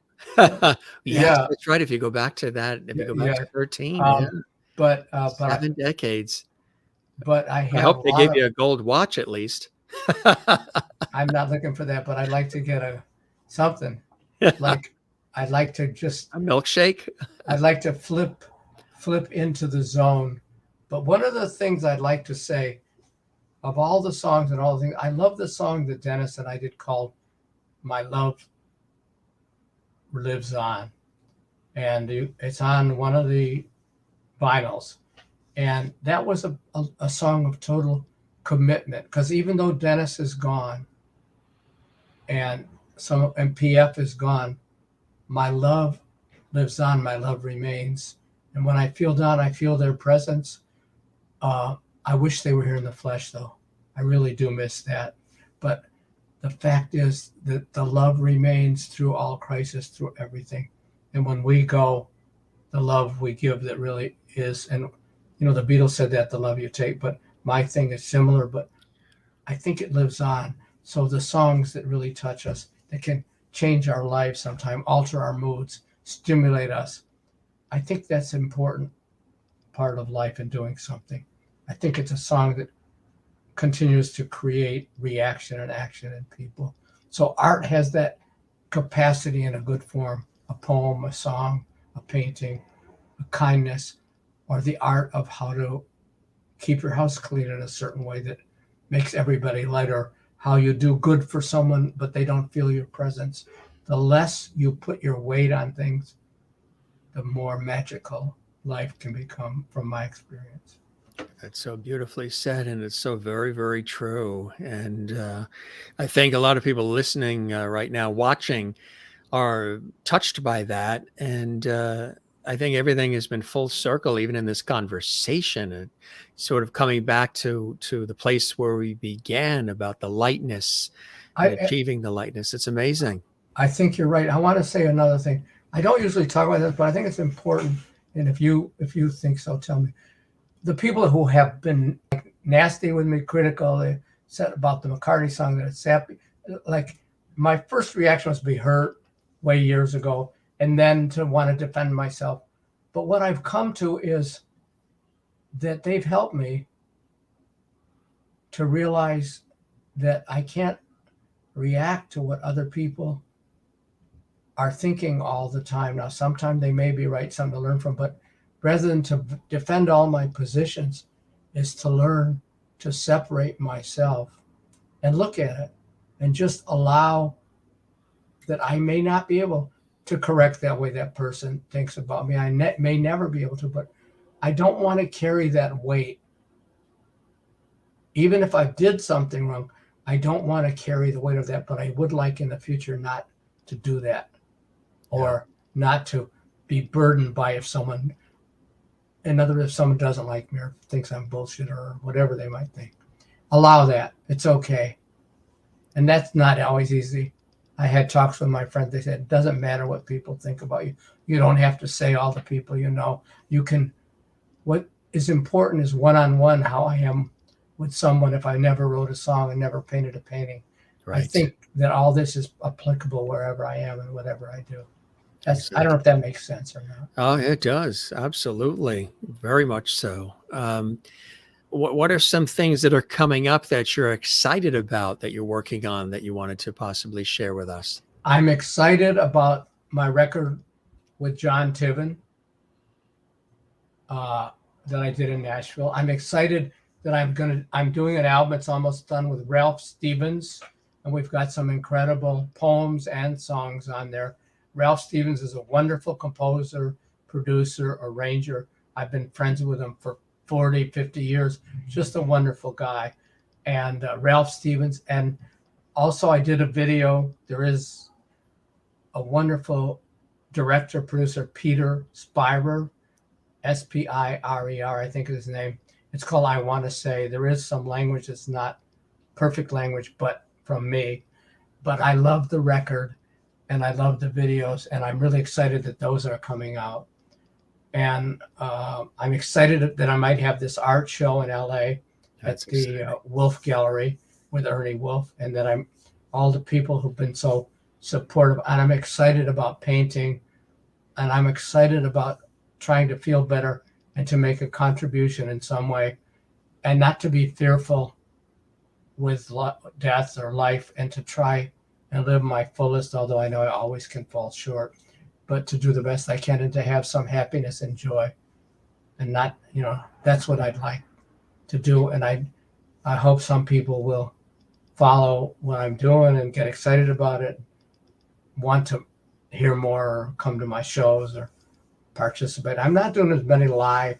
I'm doing mostly things like this show where I can do something on TV or on a video. And I'm going to be very careful going out and all that. Mm-hmm. Not that I'm afraid, but I just don't. I've already had my share of illness, and I'm trying to just do the best I can, but I'm not like walking in fear.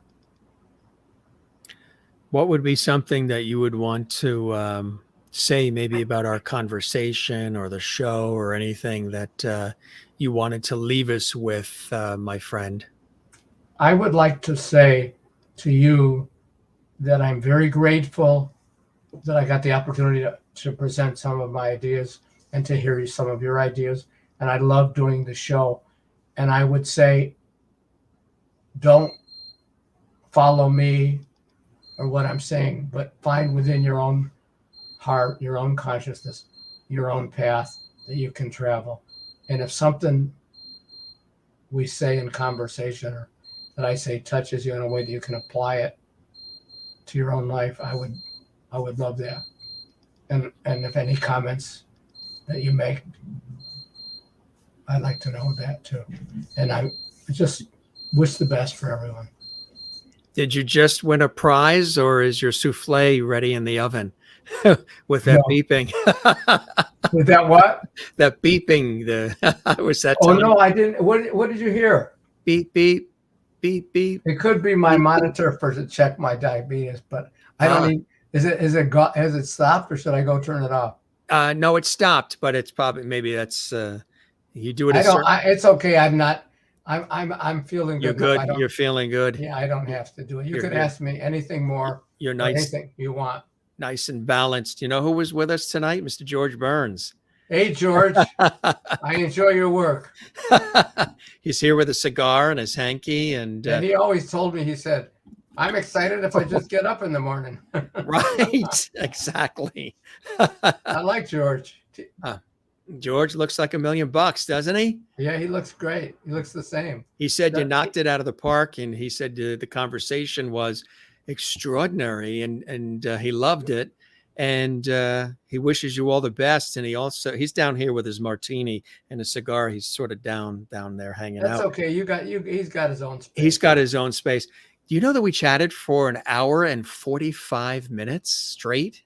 Wow, that's pretty darn good for you. It doesn't even feel like it, huh? It doesn't. Yeah, I love it. I could go on. I like talking with you. I appreciate that very much. Hopefully I make it feel comfortable. You're great. You're a great host, and I enjoyed it a lot. Oh, the pleasure is all mine. I feel we just scratched the surface because there's so much else, and I left people out, and but I'll think. What would be 1 or 2 stories that maybe you think you left out that you'd want to share? Because you have time, you can. Something that is a great memory, or something you were very happy to be a part of, or some of your favorite moments in your career, people you've worked with that come to mind? Well, I had fun one night. Brian took me to the Nielsen party at 94th Air Force Squadron, I think it's the first night I met Van Dyke. I don't remember the year, but Ringo was there, and John Hancock, Dr. John, Van Dyke, Harry, all kinds of people, and Harry introduced me to everyone. He was so kind to me, took me around. Now, he had never even heard any of my material. He was acting like he knew it, but he was so sweet to me. And that was one of the most fun nights. So we got on the bus, and Brian said, I don't want to go on the bus. We were sitting next to Ringo, I think. So I had then a Mercedes 1970 SEL with a sunroof. So he said, let's follow them. So we followed the bus out from RCA studio in Hollywood to 94th Air Force Squadron. And I had a sunroof, and Brian was sticking his head out and waving like he never did that before. And so we drove all the way there, and then we got to the party, and it was the most wild and fun party, but all kinds of people were there. And it was just called 94th Air Force Squadron, which I think is a kind of a fun story. So another story, which is not pertaining to the Beach Boys, but it's fun. Well, Carl Reiner, you remember Carl Reiner? Oh, yeah. Yeah, well, his wife was a singer. He worked with the other Van Dyke, Dick Van Dyke. Yeah, and I know him too, but You that's too? for another broadcast. Oh, Yeah. he's one of my favorite people on the planet. Yeah, he's a really sweetheart. So anyway, Joni Steiger, who was Rod Steiger's widow, she's still around, a lovely person. She took me there, and it was Carl Reiner's wife, and what's that famous comedian that does those movies? Mel Brooks? Yeah, Mel Brooks, and a whole, because Anne Bancroft was his wife.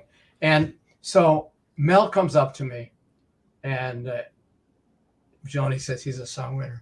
He takes me around, introduced me to Sid Caesar, all the people at the bar, all huge comedians, Carl, all these people that I didn't really know. And he says, "This is Stephen. He's a great songwriter. He's an incredible poet." All this, and we get finished, and he says, I said, why did you, Mel? How come you never heard any of my songs? He goes, "They don't know that." And the other thing, all of a sudden I went to pay, and they said, Mel picked up your thing.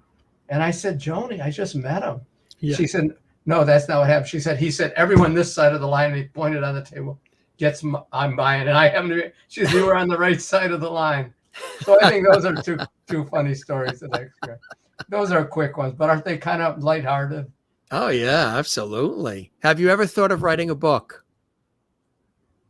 A memoir? Yeah, other people want to do one. I don't know if I'm the one to write my own book. I know a lot of people do, but it'd be fun to explore it. But they did do a documentary on me, and I don't know how great it is, but Paul's trying to help me with that. I shouldn't say that. Chris Allen did a wonderful job with it. I'm just saying my presentation. I would like to do a movie or a documentary, something like that. That would be fantastic, huh? If you have any ideas, let me know, because I know you do everything. Yeah, that's fantastic. That would be terrific. But there's a lot of stories in the old days about Dennis and I and things like that. I'll think of them. Trying to think of a quick one. So when we wrote Rainbows, I was in the yard. I think Stephen Stills was there, or one of them that was having some problems with some issue, staying at Dennis overnight. And we were in the yard. There was a giant peacock running across the yard. And so that line came to me, "Rainbow shining on my shoulders. The earth opens up its arms." And the earth actually felt like it opened up. And that was visually a very stunning, the peacock running through the yard, those colors, in that backyard on 14,400 Sunset. And I told you we already used to go up in Dennis's little tree hut. So I have a lot of stories about those days, but I'm just scratching the surface. If we were coming over to your house and we were going to go into your record collection, your stereo, your turntable, your boom box, whatever it may be, what would be in there? What's other types of music does Stevie like to listen to? I like jazz a lot. I like classical. I'm big on Beethoven, Bach, Stravinsky. I like Leonard Cohen, Bob Dylan.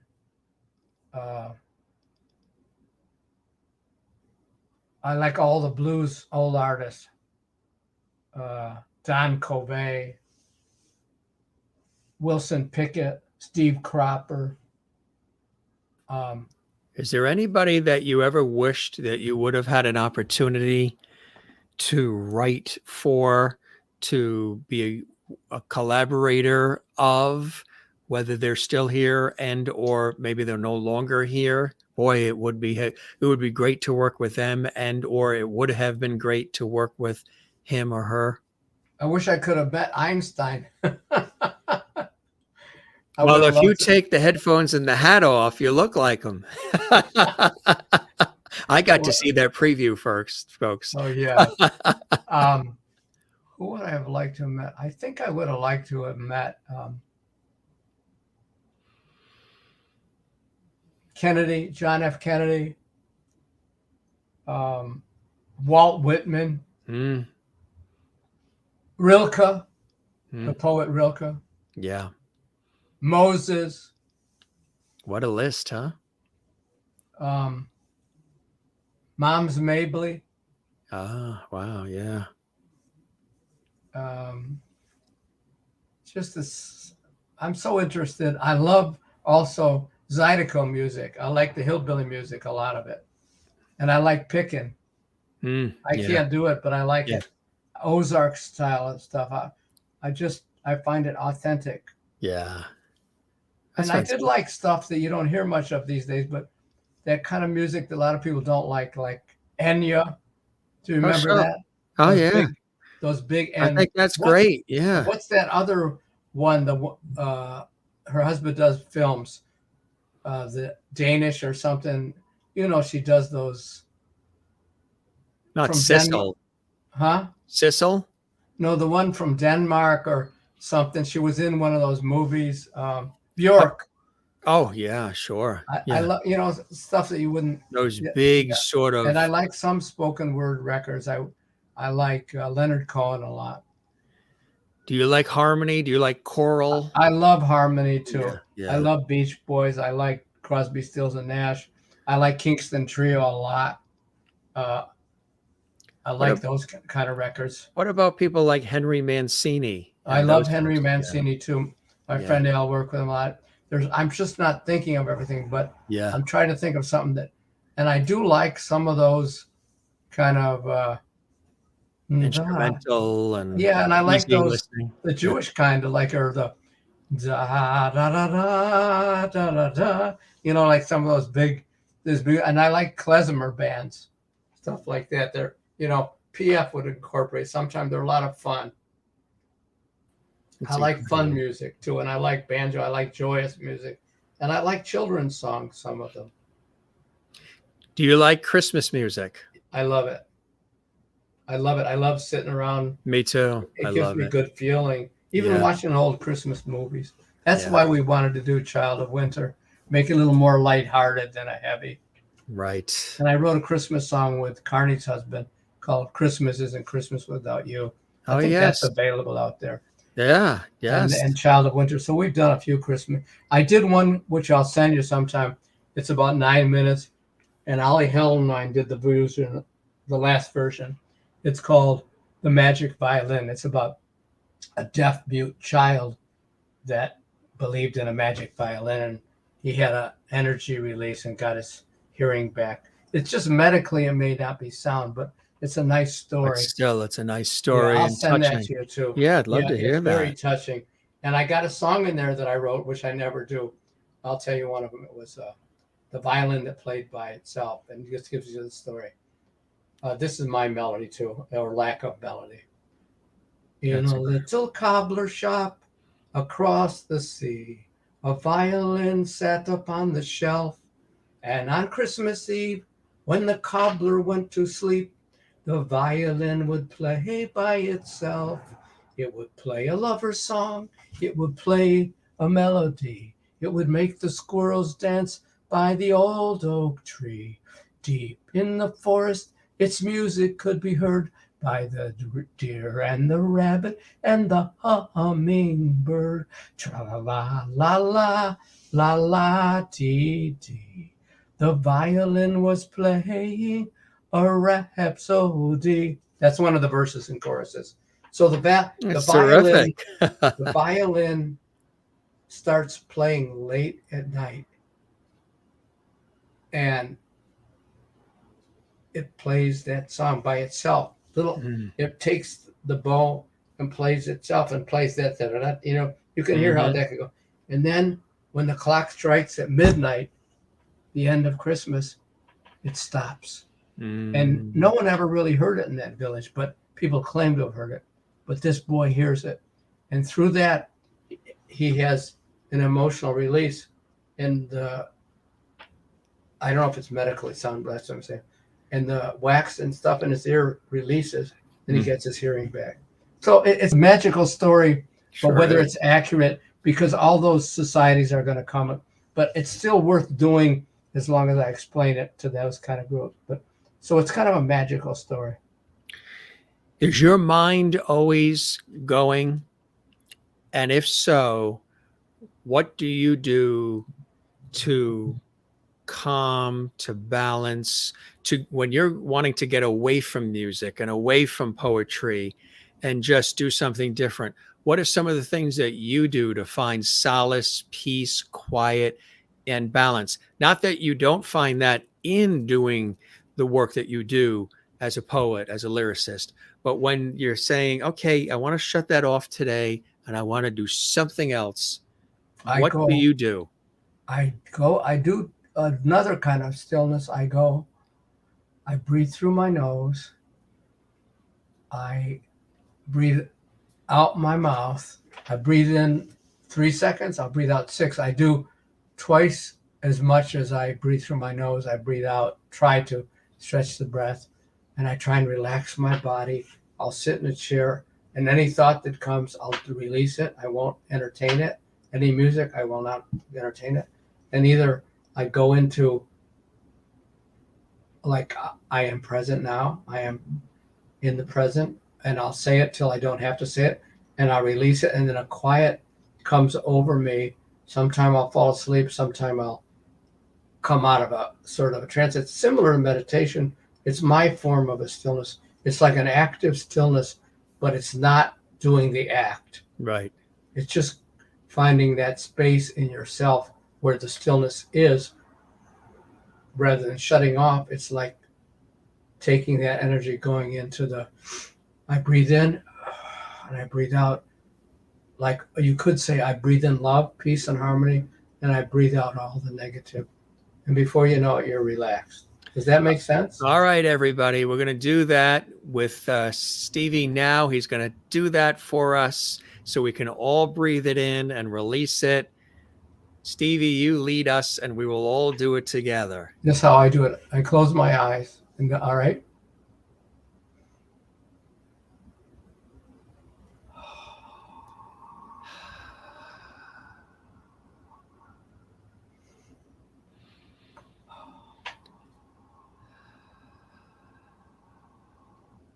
Keep going, fall into the stillness. Shut everything off. Release attachment to all things. Stay present. Now, in the now, be present. Shut out all sounds and just stay there. And keep breathing.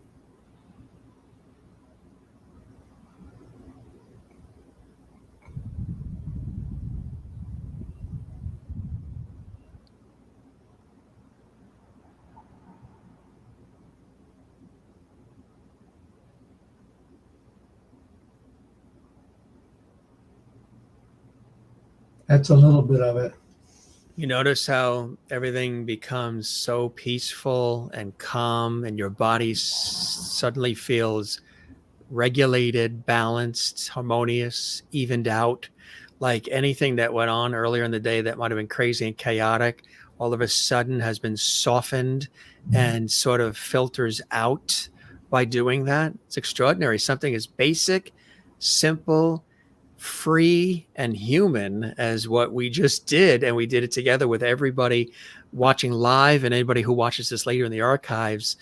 Rewind this section. Well, watch the whole thing again, but specifically rewind. If you're having a bad day, rewind what you just saw Stevie and Jimmy do together. I think that that was a good. I almost fell asleep within that 4 seconds. I feel but lighter, like something's been lifted. I think it's very effective. I know it's worked for me. I hope it helps some people. But find what's comfortable for you. But don't be forced into long meditations and try and superimpose them. For me, it's too difficult, because if you make it easy, but I found that breathing in less through the nose, 3, and then out 6, that's for me works better. But the other thing is breathing in love, kindness, peace, harmony, all you want, and breathing out whatever thing you're holding on to. I'm upset with my mother, my girlfriend. Breathe all that out. Let it go. Try and release it. Let it go. And when I got real sick, I realized I let go of the weights of everything because I couldn't solve them then. Yeah. When I got better is when I start facing the problems again. Yeah. What would you say to somebody right now who's going through a tough time and they feel hopeless and lost and they just don't know where to turn? What I would say, without knowing all the answers, if you listen to yourself, just be quiet within yourself. Not that you can say things to yourself, even though it feels hopeless, even that it feels like there's no road out. The biggest obstacle is to think there are no options, but turn to the grace that makes the flowers grow, that grows through the soil. Take that into you and try to release the weight of your problem and turn it windward. Try to release it and allow something to come up and see what comes up. But there is a solution as long as you have breath in you. There is something that come up. I don't know what it is. I don't know if it's a guarantee, but something can change. It will change. Everything changes, as you know. From your own life, you're sick and then you're well. So I would say go to that place, and I hope it will help you and release you from your pain, your struggle, your sorrow. And we're all here for a reason, and we all have gifts to give, and the world, as they say, spins a lot more smoother on its axis when we're all together. And we've certainly, in 2 hours and 5 minutes here, have been together in such a beautiful way through music and poetry and laughs and conversation and all these great comments. We've been showing some of them on the screen as well. Thanks to everybody watching live, the JMS Lovities around the world commenting, and those who are watching later on in the archives. Stevie, this was really terrific. A wonderful, nice, non-scripted, conversational conversation here on the show, and I hope the show met whatever expectations you had, and you enjoyed the time with me as much as I have with you, my friend. I really enjoyed it, and I also say to you, besides having a show and being popular and all that, when we open it up to things like that, this is a good channel for you to express your highest self and to really, besides just being known and all things, to put good out into the world. And I could feel that you could create a lot of light, and you are doing it. And so I bless you, and I appreciate it. The pleasure is all mine, and I thank you for those beautiful words. And that's the underpinning of everything that I do on the air and off the air. It has to inspire and lift and empower, and we have some laughs along the way. And because as it's working magic for everybody else who's consuming it and hopefully getting something from it, it comes back to me, and then I give it back out, and then it comes back to me, and it's a really cool thing, right? You experience it deeply. You've done it through music, through art, through just being. Well, you're a great host. I really enjoyed being with you. And again, I'm grateful. He probably gets sick of me promoting him, but Not I at love all. Paul. No, not at all. This was absolutely fantastic. And Princess Wow says, thanks so much to Jim and Stevie. Look forward to watching the whole show. Absolutely. And thanks to everybody for all of these comments. Merlin here saying, well, take care, Jim and Steven. And Jane watching in Sweden as well. We really appreciate all of this. And Toby has been making great comments as well. Thank you, Toby. And Linda, thank you so much, Jim and Steven, and Kathleen in New York. And she loved it. All these great people watching literally around the world. Maureen in Arizona. That was great. Bravo. And Pam says, thank you for a wonderful show this evening. You are very, very welcome, everybody, for all of these wonderful shows that we do. I can't believe we've done about 700 episodes of this ongoing series here, but it's been terrific. Barbara Rue is here. Welcome, Barbara. Hugs, Stevie. Much I love Barbara. Welcome to the Jim Masters Show Live. You're now a Lovety, Barbara. You're now one of our JMS Loveties, part of our Lovety squad. That's another thing, too, you know. They have already in comments designated you a Jim Masters Show Lovety, Steve. So there's, as I say, there's Oscars, Emmys, Grammys, Tonys, Peabodys, and Tellys, and everything else. But how does it feel to be a Lovety on the Jim Masters Show Live? Are your feet tingling? Everybody says their feet tingle. I'm very excited, and I don't even know what the beginning of what it means, but I'm really excited. And I'm proud to be whatever a levity is, but it sounds like fun, and it was fun being a levity for a day, for sure. Oh, you're beyond a day. That's somebody who likes the light, love, Barbara and her husband are sweet people, and they know my friend Chris. They're lovely, lovely people.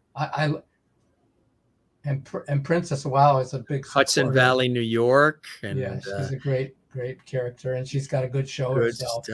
Good stuff. You guys are great. Thanks for all the love, gang. And Stevie, thanks for joining us. Really a pleasure. Spread the word about our show. We would love that.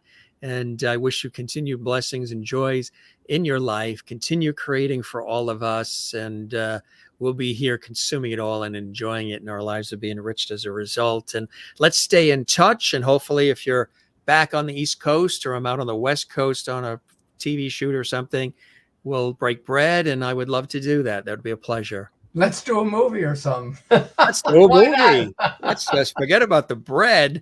We'll have craft services take care of the bread. Let's just do a movie. I love it. Lots of love. You too as well, Stevie. Thanks very much for being with us. Okay, you know how to get a hold of me. Absolutely, absolutely. Lots of love. Thanks for being patient with me, worried about getting on. I'm so conscientious. You were great. You got it. You got on, and you were ahead of the game. Some people, you know, they don't know where the on button is on their computers. You got right in there. You were waiting. You're all set. You're a pro. You're more humble than you think. You know. Tell Paul. Tell Paul. Right. Okay. Bye. You be well, my friend. You take care. Okay, lots of love. Thank you. You too. Be well. Take care. The one and only legend, music industry legend. What a conversation. And again, his career in the music industry goes even deeper than what we've touched upon. We just touched upon some of the material and some of the people he's worked with. Of course, notably, a lot of the Beach Boys songs as well, penned and co-penned and everything else. But he's talking about I said 4, he's talking about 7 decades in the industry, 7 decades of music, of art, of poetry. Incredible. You just Google a name and you see all the incredible things that he's done. And we just scratched the surface. This was an exclusive JMS episode, and really a fantastic one. I thoroughly enjoyed it. And again, as you guys know, with our conversations, there's nothing scripted. We don't do questions in advance. There's no teleprompter that I'm reading. We like to have conversations. We bring you in. The guest is free to express. I chime in, sort of guide things along, conducting the train, keeping it on the track. And we have a wonderful time together. And it's unique and different what we're doing here. We don't do it as just a typical interview. We do it as a rich, deep conversation. We talk about their accomplishments. We talk about their highlights. Sometimes they even express deep things, poignant moments. Steve was very open about his life, like an open book about his own personal life, the ups and downs, the highs, the lows. And I think that's beautiful because, our guests feel comfortable enough here at Levity Hall to do that. If you've noticed by watching the Jim Masters Show live, oftentimes our guests feel so open and comfortable that they express themselves. So you get a chance to really experience the real person, not just the facade, not just the interview subject, not just the branded version of the person. You get a chance to see, of course, some of that, but then you get to see the real person, who they're, what they're all about, who they are, and why they do what they do, and why they dream what they dream and experience what they've experienced. It's just really cool stuff. I thoroughly enjoy it. When we turn on all the lights and we go live, I have a format, we have an idea, we have the content, and all the rest, but then we just let it roll. Like Dick Cavett, Johnny Carson, Regis Philbin, Merv Griffin, Mike Douglas, Dick Clark, all the legends that, sort of Steve Allen, all the ones that sort of Jack Parr, all the ones that sort of paved the way in television, where you guys know I work in television and radio, stage and film. And then, of course, you blend in the modern vibe, modern twist of today, talking about topics of today, guests of today, and then weaving in legends and from all different backgrounds too. Just talking about the fact that we have an opportunity to really bring in people from all walks of life. It's really fantastic. And not just a certain, level of celebrity. It could be somebody that's just doing something great for the good of all of us. I think that's really cool. And I think that's so special. And that's what we do here. So if you guys enjoy it, spread the word, tell everybody about what we do, because it really is a cool thing that we do this, and we do it with all of you. Don't forget to subscribe to that YouTube channel. That helps us big time, helps us grow, helps us continue to spread the good word. We have a good time on the show. And also, if you enjoyed this episode, don't forget to give us a thumbs up. There it is, a nice thumbs up. Yeah, there's an actual thumb on this episode on our YouTube channel. Just click it, give us a thumbs up, a good, okay thumbs up, and leave a comment. Drop a comment on the YouTube channel as well. What does that mean, drop a comment? That means on the YouTube channel right now, before you go, there's a space to write comments. Leave a comment. Let us know how much you enjoyed this episode and all the episodes that we do for all of you. Barbara says, thank you, Jim. My pleasure, and welcome to our show. Princess Wow says, you are great. Thank you very much. I appreciate that. And she did. She subscribed. She did the thumbs up. She's going to leave a comment. We love that. Toby, who's been here throughout, I haven't moved or flinched during the whole show. Just fascinating. You haven't even flinched? She's just like, I love that, Toby. That's perfect. Thanks for being so expressive. And claps, claps, claps, standing ovation. Thank you very much. I appreciate that, Toby. Really, really, really nice. And you guys are terrific. And Princess is Hudson Valley, New York. I'm originally from Long Island myself, originally from Long Island, New York, out east. All right, gang, you guys are great. Hey, I want to tell you something really cool about tomorrow's show. We have something, again, another JMS exclusive here. We have the authors. Now, Dade is with Deadline. You know Deadline, right? Well, Dade and Dawn are brilliant journalists and co-authors of this extraordinary, riveting new book, Binge Times. inside Hollywood's furious billion-dollar battle to take down Netflix. That's right. They wrote, they're journalists and co-authors, and they are incredible. And this book is being touted and it's talked about, and it just came out just a couple weeks ago. They're both going to be here tomorrow exclusively on the Jim Master Show Live. Dade and Dawn are going to be here, and they're going to really open up about some riveting, eye-opening, behind-the-scenes tales. Again, from their point of view, Binge Times is the book, inside Hollywood's famous billion-dollar battle to take down Netflix. It's going to be really amazing, and they're going to tell us some, inside stuff. Tomorrow, 8 p.m. Eastern, 5 p.m. Pacific. Join us. It's going to be an amazing show. And then, guess what? On Wednesday, we have actor, singer, ventriloquist, audiobook narrator, publisher, magician, juggler, entertainer. John Coons is going to be with us. Yes, he's going to be here. That's going to be a lot of fun.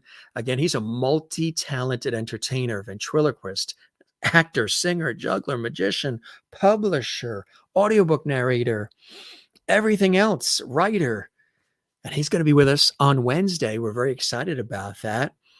And just a reminder, if you didn't see the episodes with Tony Orlando or Melissa Manchester or John Davidson or Lucy Arnez, they were all here. Scroll back in our archives and you see all those episodes. Former Teen Idol actor, singer, and drummer Gary Private was here over the weekend with a very eye-opening conversation as well.